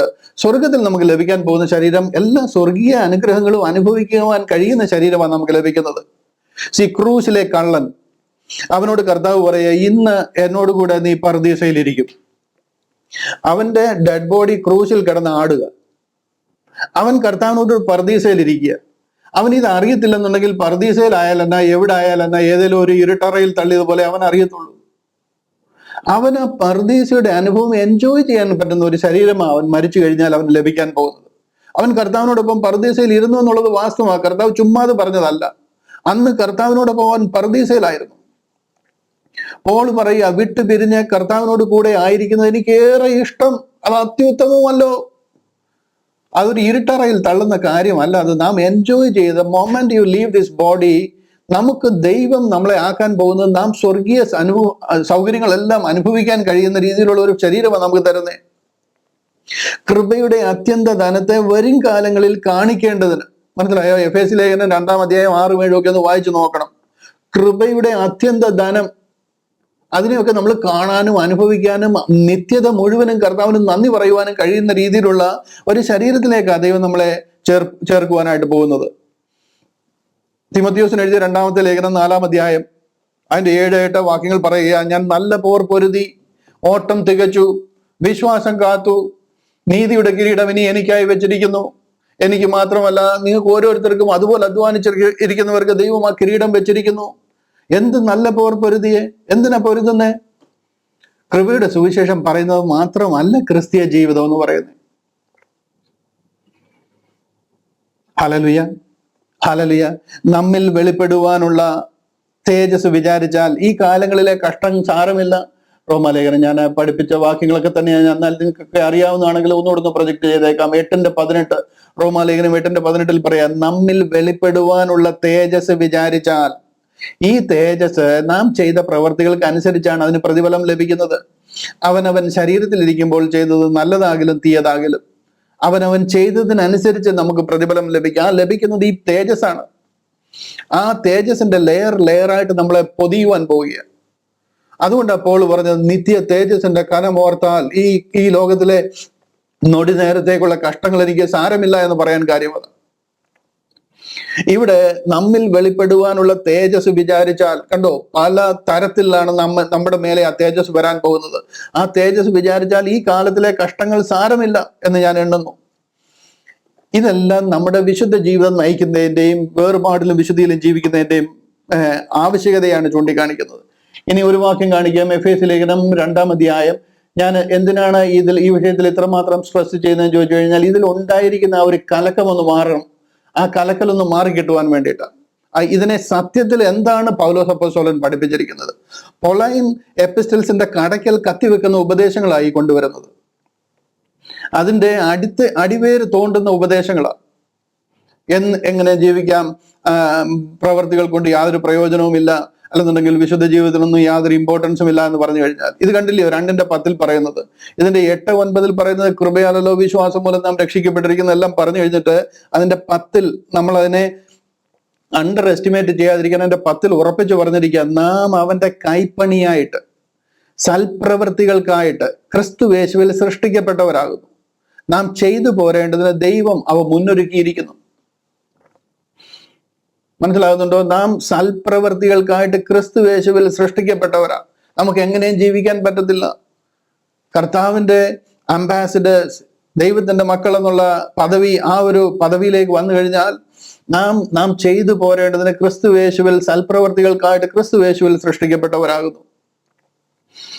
ഹല്ലേലൂയ. ഇവിടെ ഇതുപോലുള്ള നിറയെ വാക്യങ്ങൾ, അണ്ടർപിന്നിങ് വാക്യങ്ങൾ ഞാൻ നിങ്ങളെ എടുത്ത് കാണിക്കാം. ചില വാക്യങ്ങൾ ഒന്നൊന്ന് കാണിച്ചിട്ട് ഞാൻ അല്പം കൂടെ പറഞ്ഞ് ഇന്ന് തൽക്കാലം നിർത്തിയിട്ട് ഇതിന്റെ ഒരു അടുത്ത തലം അടുത്ത ആഴ്ചയിൽ എനിക്ക് പറയണം. ഇതിന്റെ ഒരു ഫുൾ പിക്ചർ എന്നാലേ നിങ്ങൾക്ക് കിട്ടത്തുള്ളൂ. തീത്തോസിന്റെ ലേഖനം ഒന്ന് കാണിക്കാം.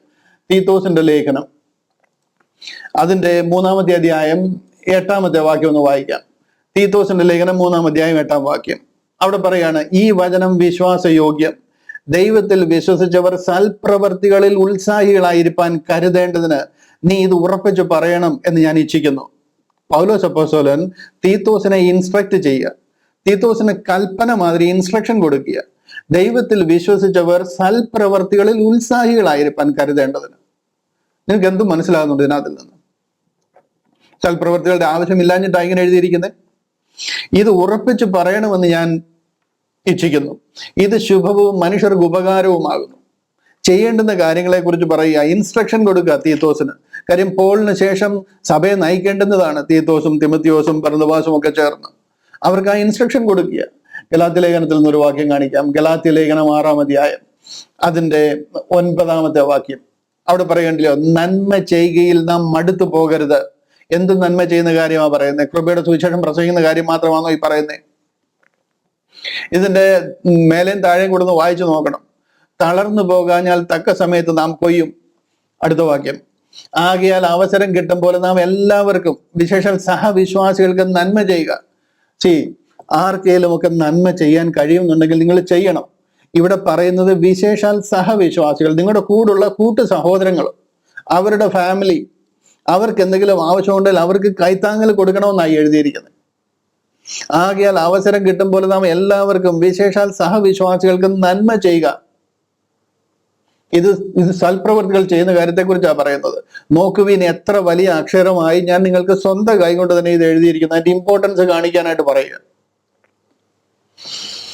തിമത്തിയോസിന് എഴുതിയ 1-ാമത്തെ ലേഖനം 6-ാം അധ്യായം ഒരു വാക്യം കാണിക്കട്ടെ. തിമത്തിയോസിന് എഴുതിയ 1-ാമത്തെ ലേഖനം 6-ാം അധ്യായം അതിന്റെ 17 മുതലുള്ള ചില വാക്യങ്ങൾ വായിച്ചു കേൾപ്പിക്കാം.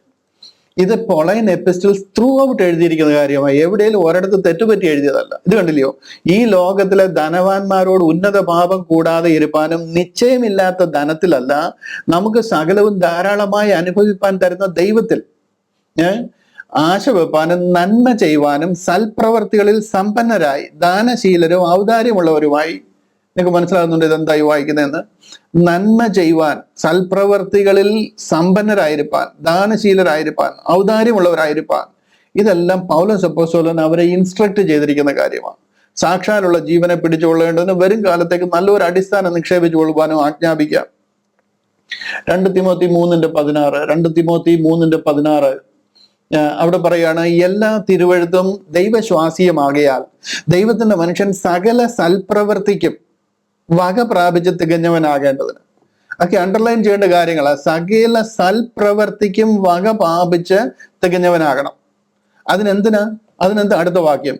അതുകൊണ്ട് ഉപദേശം തരാനും ശാസനത്തിനും ഗുണീകരണത്തിനും നീതിയിലെ അഭ്യസനത്തിനും അത് പ്രയോജനമുള്ളത്. ഈ പറഞ്ഞിരിക്കുന്ന വാക്യങ്ങളെല്ലാം തന്നെ ശാസനത്തിനുള്ളതാണ്, ഗുണീകരണത്തിനുള്ളതാണ്, നീതിയിലെ അഭ്യസനത്തിനുള്ളതാണ്.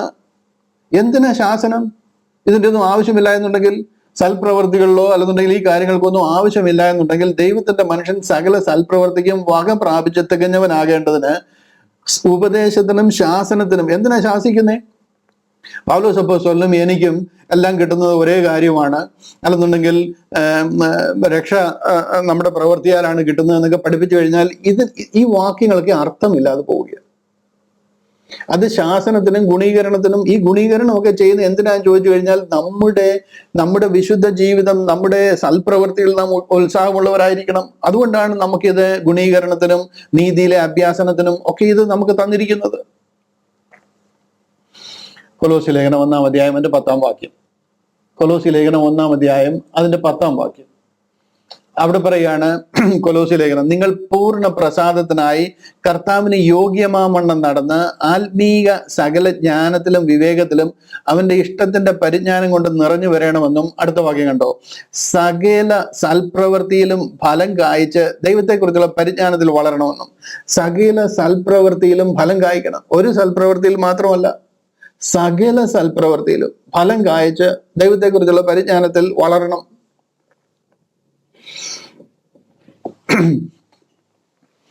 കൊരിന്ത്യർക്ക് എഴുതിയ 2-ാമത്തെ ലേഖനം 2 കൊരിന്ത്യർ 9-ാം അധ്യായം അതിന്റെ 6, 7, 8 വാക്യങ്ങളോട് വായിക്കാം. ഇവിടെ കണ്ടില്ലയോ, ഞാൻ ലോഭമായി വിതയ്ക്കുന്നവൻ എന്നാൽ. ഇതിന്റെ മേലത്തെ വാക്യം മുതൽ വായിക്കണം. ഇവിടെ മുതൽ വായിക്കാം. ആകയാൽ സഹോദരന്മാർ, ഞങ്ങൾക്ക് മുൻപായി അങ്ങോട്ട് വരികയും നിങ്ങൾ മുമ്പേ വാഗ്ദത്തം ചെയ്ത അനുഗ്രഹവും പിശുക്കായിട്ടല്ല അനുഗ്രഹമായിട്ട് ഒരുങ്ങിയിരിക്കാൻ തക്കവണ്ണം മുമ്പ് കൂട്ടി ഒരുക്കി വെക്കുകയും ചെയ്യേണ്ടത് അവരോട് അപേക്ഷിപ്പാൻ ആവശ്യമെന്ന് ഞങ്ങൾക്ക് തോന്നി.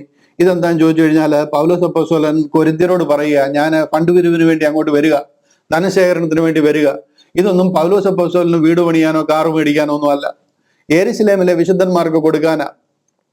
ഗലാത്യ സഭയിൽ വെച്ച് പൗലോസ് അപ്പോസ്തലനും ബർന്നബാസും തീത്തോസും ഒക്കെ ചേർന്ന് പത്രോസിനോടും യാക്കോബിനോടും യോഹന്നാനോടും ഒരു ജെന്റിൽമാൻ എഗ്രിമെന്റ് ഉണ്ടായിരുന്നു. അങ്ങനെ ഉണ്ടായി കഴിഞ്ഞപ്പോൾ പത്രോസ് അപ്പോസ്തലൻ പൗലോസിനോട് പറഞ്ഞതാ. അവിടെ എല്ലാം നമുക്ക് കാണാം, 11-ാം വാക്യത്തിൽ കാണാം, ഇവിടെയുള്ള യഹൂദിയിലുള്ള വിശുദ്ധന്മാരെ ഓർത്തുകൊള്ളണം. കാര്യം യഹൂദിയിലുള്ള വിശുദ്ധന്മാരെല്ലാം പാപ്പരായിരിക്കുക. അവർ കർത്താവ് ഇന്ന് വരും നാളെ വരും എന്നും പറഞ്ഞുകൊണ്ട് കംപ്ലീറ്റ് സാധനങ്ങൾ കൊണ്ട് വിറ്റ് പെറുക്കി അപ്പോസ്തലന്മാരുടെ കാൽക്കൽ വെച്ചു. അവർക്കൊന്നും വീടുമില്ല, കൂടുമില്ല, ജീവിതമാർഗം എല്ലാം പോയി. അവർക്കൊന്നും അവരുടേതായിട്ടില്ല. അവരെ ഓർത്തുകൊള്ളണമെന്ന് പറഞ്ഞതുകൊണ്ട് പൗലോസ് അപ്പോസ്തലൻ ഈ അഖായയിലും ഈ സ്ഥലങ്ങളിലൊക്കെയും ഫണ്ട് പിരിവ് നടത്തി. ആ ഫണ്ട് പിരിവ് കൊണ്ട് യെരുശലേമിൽ കൊണ്ട് തിരിച്ച് അവർക്ക് കൊടുക്കുക. യെരുശലേമിലെ സഭ അതുപോലെ പാപ്പരായി പോയി. കർത്താവ് മടങ്ങി വന്നില്ല. 2000 വർഷമായിട്ടും കർത്താവ് വന്നിട്ടില്ല. അവർ വിചാരിച്ചതുപോലെ കാര്യങ്ങൾ നടന്നില്ല. ഇവിടെ അതിനുള്ള ഫണ്ട് പിരിവ് നടക്കുക. അത് മക്കതോനിയയിലെ ആൾക്കാരും എൻ്റെ കൂടെ വരുന്നുണ്ട്. അതുകൊണ്ട് ന്യായമായിട്ടുള്ള ഫണ്ട് നിങ്ങൾ പിരിക്കണമെന്ന് പറയുക. കൊരിന്തിൽ പറയുക. കാര്യം അതെനിക്ക് യെരുശലേമിൽ കൊടുക്കാനുള്ളതാ. അതുകൊണ്ട് പറയുകയാണ്, എന്നാൽ ലോഭമായി വിതയ്ക്കുന്നവൻ ലോഭമായി കൊയ്യും. നിങ്ങൾ ഒരല്പം ഇട്ട് കഴിഞ്ഞാൽ നിങ്ങൾക്ക് അല്പമേ കിട്ടത്തുള്ളൂ. ധാരാളമായി വിതയ്ക്കുന്നവൻ ധാരാളമായി കൊയ്യുമെന്ന് ഓർത്തുകൊള്ളുക. ഇവിടെ എല്ലാം പറയുന്നത് ഈ വിതയ്ക്കുന്നവൻ, അടുത്ത വാക്യമുണ്ടല്ലോ, അവനവൻ ഹൃദയത്തിൽ നിശ്ചയിച്ചതുപോലെ കൊടുക്കട്ടെ. ഇവിടെ ഒരു ടൈത്ത് കൊടുക്കണമെന്നോ 10% കൊടുക്കണമെന്നോ പകുതി കൊടുക്കണമെന്നോ ഒന്നുമില്ല. 5 രൂപയെങ്കിൽ 5 രൂപ, 5000 എങ്കിൽ 5000, 5 ലക്ഷമെങ്കിൽ 5 ലക്ഷം, അതൊക്കെ നിങ്ങളുടെ ഇഷ്ടമാ. ഹൃദയത്തിൽ നിശ്ചയിച്ചതുപോലെ കൊടുക്കട്ടെ. സങ്കടത്തോടെ കൊടുക്കരുത് ദൈവത്തിന്, അത് ദോഷമാ. അതുകൊണ്ട് ഒരു പ്രയോജനവുമില്ല. നിർബന്ധത്താൽ അരുത്. സന്തോഷത്തോടെ കൊടുക്കുന്നവനെ ദൈവം സ്നേഹിക്കുന്നു. ഇത് ഫണ്ട് റേസിങ്ങിന്റെ കാര്യമാണ്. ധനശേഖരണം എന്ന് പറഞ്ഞു കഴിഞ്ഞാൽ ധനം ശേഖരിക്കാൻ തന്നെ അതിന്റെ അർത്ഥം. അതിന് ലോഭമായി കൊയ്യുന്നവൻ, ലോഭമായി വിതയ്ക്കുന്നവൻ ലോഭമായി കൊയ്യും. 5 രൂപ ഇടുന്നവൻ 5 രൂപ കിട്ടും. ആ രീതിയിലെ ദൈവം നിനക്ക് മടക്കി തരത്തുള്ളൂ എന്ന് പറയുക. ധാരാളമായി വിതയ്ക്കുന്നവൻ ധാരാളമായി കൊയ്യും. ഇതൊന്നും ടൈത്ത് കൊടുക്കുന്ന കാര്യമല്ല പറയുന്നത്. ദൈവസഭയുടെ ഉന്നമനത്തിന് വേണ്ടി, ദൈവരാജ്യത്തിന്റെ വ്യാപ്തിക്ക് വേണ്ടി, ദൈവം ഏൽപ്പിച്ചിരിക്കുന്ന ഈ സുവിശേഷം ലോകത്തെ അറിയിക്കാൻ വേണ്ടി ആരെങ്കിലും ഭൗതികമായിട്ടോ സാമ്പത്തികമായിട്ടോ സഹായിക്കാൻ ആഗ്രഹിക്കുന്നെങ്കിൽ അതൊന്നും ടൈത്ത് കൊടുക്കുന്ന കാര്യം, അത് കൊടുക്കണ്ടെന്നോ അല്ലെങ്കിൽ സ്വോത്രകാഴ്ച പിരിക്കണ്ടെന്നോ ഒന്നും അല്ല ഈ പറയുന്നത്. ഓരോ കാര്യങ്ങൾ നടക്കാൻ ഫണ്ടിന്റെ ആവശ്യമുണ്ട്. ഓരോരുത്തർക്ക് ചിലപ്പം ഇറങ്ങി പ്രവർത്തിക്കാൻ കഴിയത്തില്ലായിരിക്കും. അവരതിന് പകരമായിട്ട് പൈസ കൊടുക്കും. അതിനൊന്നും ഒരു കുഴപ്പവുമില്ല. നിങ്ങളുടെ സാലറി മുഴുവൻ വേണമെങ്കിലും കൊടുക്കാം. ഹല്ലേലൂയ. അതൊന്നും നിർബന്ധത്താൽ മേടിക്കുന്നതോ അല്ലെന്നുണ്ടെങ്കിൽ വചനപ്രകാരം എന്തോ ടൈത്ത് കൊടുക്കുന്നതിന് പകരമായിട്ട് ഇവിടെ സ്വോത്രകാഴ്ച ഇടുന്നൊന്നും അല്ല. നിങ്ങൾക്ക് സൗകര്യം ഉണ്ടെങ്കിൽ ഇട്ടാൽ മതി. ആരും നിർബന്ധിച്ച് ഒരുത്തർക്കും സ്വോത്രകാഴ്ച ഇടേണ്ട ആവശ്യമില്ല. ഇവിടെ ഞാൻ പറയുന്നത്, നിങ്ങൾ അതിനെ ആ ടൈത്ത് കൊടുക്കുന്ന രീതിയിലോട്ട് മനസ്സിലാക്കൽ. ഇവിടുന്ന് ഒരു പ്രവൃത്തിയല്ല, ഇത് ദൈവരാജ്യത്തിന് വേണ്ടി നമ്മളെ ഏൽപ്പിച്ചിരിക്കുന്ന കാര്യം. എങ്ങനെ പൗലോസ് അപ്പോസ്തലൻ കണ്ടില്ലയോ, ഉടുക്കാൻ ഒരു മറുതുണിയില്ല, എന്നാലും ഈ കാശ് പിരിക്കുന്ന കണ്ടോ? എന്തിനാ ഈ പിരിക്കുന്നത്? കൊണ്ട് സഹോദരങ്ങൾക്ക് കൊടുക്കാൻ വേണ്ടിയിട്ടാ. ഇത് ആവശ്യമില്ലാഞ്ഞിട്ട് പിരിക്കുകയല്ല, പുള്ളിക്ക് എന്തെങ്കിലും ബാങ്കിൽ ഇടാൻ വേണ്ടിയിട്ട് പിരിക്കുന്നതല്ല. ഇതെല്ലാം ചെയ്യേണ്ടുന്ന കാര്യങ്ങളാണ്. നമ്മൾ എന്ത് ചെയ്യണമെന്ന് വളരെ സ്ട്രിക്റ്റ് ആയിട്ട് ഇൻസ്ട്രക്ഷൻസ് പറഞ്ഞിരിക്കുന്ന കാര്യങ്ങളാണ്. റോമാലേഖനത്തിന്റെ 2-ാം അധ്യായം 6-ാം വാക്യം അവിടെ പറയാണ്, റോമാലേഖനം 2:6, അവനവൻ ഓരോരുത്തന് അവനവന്റെ പ്രവർത്തിക്ക് പകരം ചെയ്യും. കണ്ടോ, അവൻ ഓരോരുത്തന് അവനവന്റെ പ്രവർത്തിക്ക് തക്ക പകരം ചെയ്യും. ഓരോരുത്തരും ചെയ്ത പ്രവർത്തിക്ക് തക്കവണ്ണം അവനവന് പകരം ലഭിക്കും. നിങ്ങൾ പ്രവൃത്തി ആവശ്യമാണോ വേണ്ട എന്നുള്ളത് പൗലൈൻ എപ്പിസ്റ്റൽസ് ത്രൂ ഔട്ട് ഞാൻ ഓരോന്നും ഇങ്ങനെ സൈക്ലിക്കായിട്ട് പോവുക. ഒരു 125 റെഫറൻസ് ഞാൻ എഴുതിയിട്ടിട്ടുണ്ട്. അടുത്ത ആഴ്ച ഞാനത് പ്രൊജക്ട് ചെയ്ത് കാണിക്കാം. എന്തുമാത്രം ഇമ്പോർട്ടൻസ് ഉള്ള വിഷയമാണ് തലതിരിച്ച് പഠിപ്പിച്ച് ഓരോരുത്തരെ ഈ വിഷയത്തിൽ കൊണ്ടുവന്ന് തെറ്റായ പഠിപ്പിക്കലുകൾ ഗ്രൂപ്പുകളിൽ ചേർക്കുന്നത് എന്നുള്ളത്. ഒരു വാക്യം കൂടെ വായിച്ച് ഞാൻ അവിടെ നിന്ന് വിടാം. 2 തെസ്സലോനിക്കർ 2:16-17. 2 തെസ്സലോനിക്കർ 2:16-17. അവിടെ പറയാം, നമ്മുടെ കർത്താവായ യേശുക്രിസ്തു താനും നമ്മെ സ്നേഹിച്ച നിത്യാശ്വാസവും നല്ല പ്രത്യാശയും കൃപയാല് നൽകിയിരിക്കുന്ന നമ്മുടെ പിതാവായ ദൈവവും, അടുത്ത വാക്യം, നിങ്ങളുടെ ഹൃദയങ്ങളെ ആശ്വസിപ്പിച്ച് എല്ലാം നല്ല പ്രവൃത്തിയിലും വാക്കിലും സ്ഥിരപ്പെടുത്തുമാറാകട്ടെ. നിങ്ങളെ അതിൽ ഉറപ്പിക്കട്ടെ. നിങ്ങളുടെ നല്ല പ്രവൃത്തിയെ അപ്രീഷിയേറ്റ് ചെയ്യുക. നല്ല വാക്ക്, നിങ്ങളുടെ സംസാരം, അതിൽ നിങ്ങളെ ഉറപ്പിക്കട്ടെ. ദൈവം നിങ്ങളെ നിങ്ങളുടെ ആ ക്വാളിറ്റിയിൽ നിങ്ങളെ ഉറപ്പിക്കട്ടെ, നിങ്ങളെ സ്ഥിരപ്പെടുത്തട്ടെ എന്ന് പറയാം. Comfort your hearts and stabilise you in every good word and work. അത് പ്രാർത്ഥനയാണ്. പൗലോസ് അപ്പോസ്തലൻ പ്രാർത്ഥിക്കുക. അത്രമാത്രം ഇമ്പോർട്ടൻ്റ് ഉള്ള കാര്യമാണ് ഈ വിശുദ്ധ ജീവിതമെന്നും അതുപോലെ തന്നെ സൽപ്രവൃത്തികളും എന്ന് പറയുന്നത്. നമുക്കത് രക്ഷയോടുള്ള ബന്ധത്തിൽ സീറോ വാല്യൂ. ഞാനത് എടുത്തു പറയുക. നിങ്ങളുടെ ഒരു പ്രവൃത്തിയും കണ്ടിട്ടല്ല നിങ്ങൾ രക്ഷിക്കപ്പെട്ടിരിക്കുന്നത്. അതുകൊണ്ട് തന്നെ നിങ്ങളുടെ ഒരു പ്രവൃത്തിയും നിങ്ങളെ രക്ഷയിൽ നിന്ന് എടുത്തു കളയത്തുമില്ല. കൃപയാലല്ലോ വിശ്വാസം മൂലം നാം രക്ഷിക്കപ്പെട്ടിരിക്കുന്നത്. ഒരു പ്രവൃത്തിയും അതിന് കാരണമല്ല. നിങ്ങളെ നിങ്ങളുടെ അമ്മയുടെ ഉദരത്തിൽ നിങ്ങൾ ഉരുവാകുന്നതിന് മുമ്പേ നിങ്ങളെ കണ്ട ദൈവമാ നിങ്ങളെ സീൽ ചെയ്ത് പരിശുദ്ധ ആത്മാവിനാൽ മുദ്രയിട്ടിരിക്കുന്നത്. നിങ്ങൾ എന്തൊക്കെ പ്രവൃത്തി ചെയ്യും, നിങ്ങൾ എന്നും മരിക്കുമെന്നും എല്ലാം അറിയാവുന്ന ദൈവമാണ് നിങ്ങളെ മുദ്രയിട്ടിരിക്കുന്നത്. ഹല്ലേലൂയ. അതുകൊണ്ട് നിങ്ങൾ പത്രോസിന്റെ സുവിശേഷത്തിലായി പോയി നിങ്ങൾ ന്യായപ്രമാണത്തിന്റെ പ്രവൃത്തി ചെയ്യാൻ തുടങ്ങിയിരിക്കുന്നു എന്നൊക്കെ പറഞ്ഞ് ജനം ആക്ഷേപിക്കുമ്പോൾ എന്താ അവരോടൊക്കെ പറഞ്ഞു കൊടുക്കേണ്ടത്? നിങ്ങളുടെ ആത്മീക പക്വതയ്ക്ക് ഞാൻ വിട്ടുതരിക. അങ്ങനെ ആർക്കെങ്കിലും കൂടുതലായിട്ട് അറിയണമെന്നുണ്ടെങ്കിൽ അവരെ വിളിച്ചു കഴിഞ്ഞാൽ നമുക്കൊരു സൂം മീറ്റിംഗ് അവരുമായിട്ട് ചെയ്തിട്ട് അതിനെ ക്ലാരിഫൈ ചെയ്ത് കൊടുക്കാനും ഞാൻ തയ്യാറാണ്. ആർക്കെങ്കിലും ആ വിഷയത്തിൽ അറിയണമെന്നുണ്ടെന്നുണ്ടെങ്കിൽ ആ നിലയിൽ നമുക്കത് ക്രമീകരിക്കാവുന്നതാണ്. വിശുദ്ധ ജീവിതം 1-2 കാര്യങ്ങളോട് പറഞ്ഞ് ഞാൻ അവസാനിക്കുക, ഇന്നത്തെ സമയം അവസാനിക്കുക. വിശുദ്ധ ജീവിതം ഇത് റോമാലേഖനം 12 മുതൽ 16 വരെ നമ്മൾ പഠിക്കാൻ പോകുന്നതിന്റെ ഒരു അടിസ്ഥാന കാര്യങ്ങളാണ് ഞാൻ ഈ പറഞ്ഞുകൊണ്ടിരിക്കുന്നത്. അതുകൊണ്ട് ഇത് അധികപ്പറ്റാണ് എന്ന് നിങ്ങൾക്ക് തോന്നണ്ട. കാര്യം ഈ കാര്യങ്ങൾ മനസ്സിലായാലേ അടുത്ത ഒരു ഘട്ടത്തിലേക്ക് നിങ്ങൾക്ക് കടക്കാൻ കഴിയത്തുള്ളൂ. ഗലാത്യ ലേഖനം 5-ാം അധ്യായം അതിന്റെ 24-25 വാക്യങ്ങൾ. ഗലാത്യ ലേഖനം 5-ാം അധ്യായം 24-25 വാക്യങ്ങൾ. അവിടെ പറയാണ്, ക്രിസ്തുവേശുവിനുള്ളവർ ജഡത്തെ അതിന്റെ രാഗമോഹങ്ങളോടുകൂടെ ക്രൂശിച്ചിരിക്കുന്നു. കണ്ടില്ലേ? ഇവിടെ നമുക്ക് എങ്ങനെ നടക്കാൻ പറ്റത്തില്ല. നമുക്ക് ലോകത്തിന്റെ കാലഗതിക്ക് അനുസരിച്ച് തോന്നിവാസം നടക്കാൻ പറ്റുന്ന ഒരു കാര്യത്തിലല്ല നമ്മളായിരിക്കുന്നത്. നിങ്ങളുടെ രക്ഷയെ അത് ബാധിക്കത്തില്ല. ഞാൻ പിന്നെയും പറയുക. പക്ഷെ എന്നുണ്ടെങ്കിൽ ഇതിന് നിങ്ങൾക്ക് റൈറ്റ് ഇല്ല, നിങ്ങൾക്ക് അങ്ങനെ പോകാൻ പറ്റത്തില്ല. ആത്മാവിനാൽ നാം ജീവിക്കുന്നുവെങ്കിൽ ആത്മാവിനെ അനുസരിച്ച് നടക്കണം. കാര്യം ദൈവത്തിന്റെ ആത്മാവ് നമ്മുടെ ആത്മാവിന്റെ മേലേക്ക് വന്നിരിക്കുക. ആ ആത്മാവ് നമ്മുടെ പുറത്തെ ശരീരത്തെ കൺട്രോൾ ചെയ്യണം. ആത്മാവിനെ അനുസരിച്ച് നടക്കുന്നുവെങ്കിൽ നിങ്ങൾ ജഡത്തിന്റെ ഇഷ്ടം ചെയ്യത്തില്ല. നിങ്ങളൊന്ന് ജീവിച്ചു നോക്കാം, അന്നേരം നിങ്ങൾക്ക് അറിയാം. കാര്യം നിങ്ങളുടെ ആത്മാവിന്റെ മേൽ വന്നിരിക്കുന്നത് ദൈവത്തിന്റെ ആത്മാവാണ്. ദൈവത്തിന്റെ ആത്മാവ് നിങ്ങളുടെ ഉള്ളിൽ വസിക്കുന്നില്ല എന്നുണ്ടെങ്കിൽ നിങ്ങൾ ദൈവത്തിനുള്ളവനല്ല എന്നാണ് റോമാലേഖനം 8-9 വാക്യം പറയുന്നത്. നിങ്ങളുടെ ആത്മാവിന്റെ മേലെ നിങ്ങളുടെ ഉള്ളിൽ ആ പരിശുദ്ധാത്മാവ് വന്നിട്ടില്ല. അതിന്റെ 11 വാക്യം പറയുകയാണ്, ദൈവത്തിന്റെ ആത്മാവ് യേശു ക്രിസ്തുവിനെ മരിച്ചവരിൽ നിന്ന് ഉയർപ്പിച്ചവന്റെ ആത്മാവ് നിങ്ങളുടെ ഉള്ളിൽ വസിക്കുന്നു എങ്കിൽ നിങ്ങളുടെ ഉള്ളിൽ വസിക്കുന്ന അതേ ആത്മാവ് കൊണ്ട് നിങ്ങളുടെ മർത്യ ശരീരങ്ങളെ ജീവിപ്പിക്കും. ആത്മാവിനാൽ നിങ്ങളുടെ ശരീരങ്ങൾ പുനരുജ്ജീവിപ്പിക്കപ്പെടും. അതിനെ അനുസരിച്ച് നടക്കണം. ഇവിടെ ആത്മാവിനാൽ നാം ജീവിക്കുന്നുവെങ്കിൽ ആത്മാവിനെ അനുസരിച്ച് നടക്കുകയും ചെയ്യുക. അല്ല, അകത്ത് നിന്ന് കൺട്രോൾ ചെയ്യണം. പുറത്തെ ശരീരം അകത്തെ ആത്മാവിനെ കൺട്രോൾ ചെയ്യല്ല. ആത്മാവിനാൽ നാം ജീവിക്കുന്നുവെങ്കിൽ ആത്മാവിനെ അനുസരിച്ച് നടക്കുകയും ചെയ്യുക. ഇതെല്ലാം നമ്മൾ വിശുദ്ധ ജീവിതം നയിക്കേണ്ട കാര്യത്തെക്കുറിച്ചാണ് പറയുന്നത്. ഒരു ഉദാഹരണം കൂടെ പെട്ടെന്നൊന്ന് കാണിച്ച് ഞാൻ പ്രാർത്ഥിക്കാനായിട്ട് പോവുകയാണ്. കൊരിന്ത്യർക്ക് എഴുതിയ 1-ാമത്തെ ലേഖനം അതിന്റെ 5-ാം അധ്യായം അതിന്റെ 1 മുതലുള്ള ചില വാക്യങ്ങൾ കൂടെ ഒന്ന് വായിച്ച് കേൾപ്പിക്കാം. ഇവിടെ പറയുകയാണ്, നിങ്ങളുടെ ഇടയിൽ ദുർനടപ്പുണ്ടെന്ന് കേൾക്കുന്നു. ഒരുത്തൻ തന്റെ അപ്പന്റെ ഭാര്യയെ വെച്ചുകൊള്ളുന്ന പോൽ, അത് ജാതികളിൽ പോലും ഇല്ലാത്ത ദുർനടപ്പ് തന്നെ. എന്നിട്ടും നിങ്ങൾ ചേർത്തിരിക്കുന്നു. ഈ ദുഷ്കർമ്മം ചെയ്തവനെ നിങ്ങളുടെ ഇടയിൽ നിന്ന് നീക്കുവാൻ തക്കവണ്ണം നിങ്ങൾ ദുഃഖിച്ചിട്ടുമില്ല. ഞാനോ ശരീരം കൊണ്ട് ദൂരസ്ഥനെങ്കിലും ആത്മാവ് കൊണ്ട് കൂടെയുള്ളവനായി നിങ്ങളുടെ മധ്യേ ഇരിക്കുന്നവനായി തന്നെ ഈ ദുഷ്കർമ്മം ചെയ്തവനെ കുറിച്ച്. ഇതെന്താ സംഭവം ചോദിച്ചു കഴിഞ്ഞാൽ, കൊരിന്തിലെ ചർച്ച. ഈ ചർച്ചിലെ ഒരു സീനിയർ മെമ്പർ ഇരിക്കുന്ന ആള് ദുർനടപ്പുണ്ടെന്ന് കേൾക്കുന്നു. ഒരുത്തൻ തന്റെ അപ്പന്റെ ഭാര്യയെ വെച്ചുകൊള്ളുന്ന പോൽ, അതായത് അപ്പന്റെ ഭാര്യ എന്ന് പറയുന്നത് രണ്ടാനമ്മ, അവന്റെ സ്റ്റെപ്പ് മദർ, അവൻ സ്റ്റെപ്പ് മദറിന്റെ കൂടെ ജീവിക്കുക. അപ്പന്റെ ഭാര്യയെ വെച്ചുകൊള്ളുക, അത് ജാതികളിൽ പോലും ഇല്ലാത്ത ദുർനടപ്പാണ്. ഇത്ര ഭയങ്കര ദുർനടപ്പ് നിങ്ങളുടെ സഭയിൽ ഇരിക്കുക, അവൻ സഭയിൽ ഇരിക്കുക. എന്നിട്ട് അവനെ നിങ്ങൾ എന്തുകൊണ്ട് ഇതുവരെ പുറത്താക്കിയില്ല എന്ന് പോലും ചോദിക്കുക. എങ്ങനെ അവൻ നിങ്ങളുടെ സഭയിൽ ഇരിക്കുന്നു? അടുത്ത് ചോദിക്കുക. എന്നിട്ട് നിങ്ങൾ ചീർത്തിരിക്കുന്നു. നിങ്ങൾക്ക് അതിനകത്ത് യാതൊരു വിഷമവുമില്ല, നിങ്ങൾ ഭയങ്കര കൂളായിട്ടിരിക്കുക. ഈ ദുഷ്കർമ്മം ചെയ്തവനെ നിങ്ങളുടെ ഇടയിൽ നിന്ന് നീക്കുവാൻ തക്കൊണ്ട് നിങ്ങൾക്ക് യാതൊരു പ്രയാസവുമില്ല, ഒരു ടെൻഷനും ഇല്ല. പോളിന്റെ ആ ആത്മഭാരം നിങ്ങൾ കാണുന്നുണ്ടോ? ദുർനടപ്പ് എങ്ങനെ ടോളറേറ്റ് ചെയ്യണം എന്നിവിടെ പറഞ്ഞിരിക്കുക.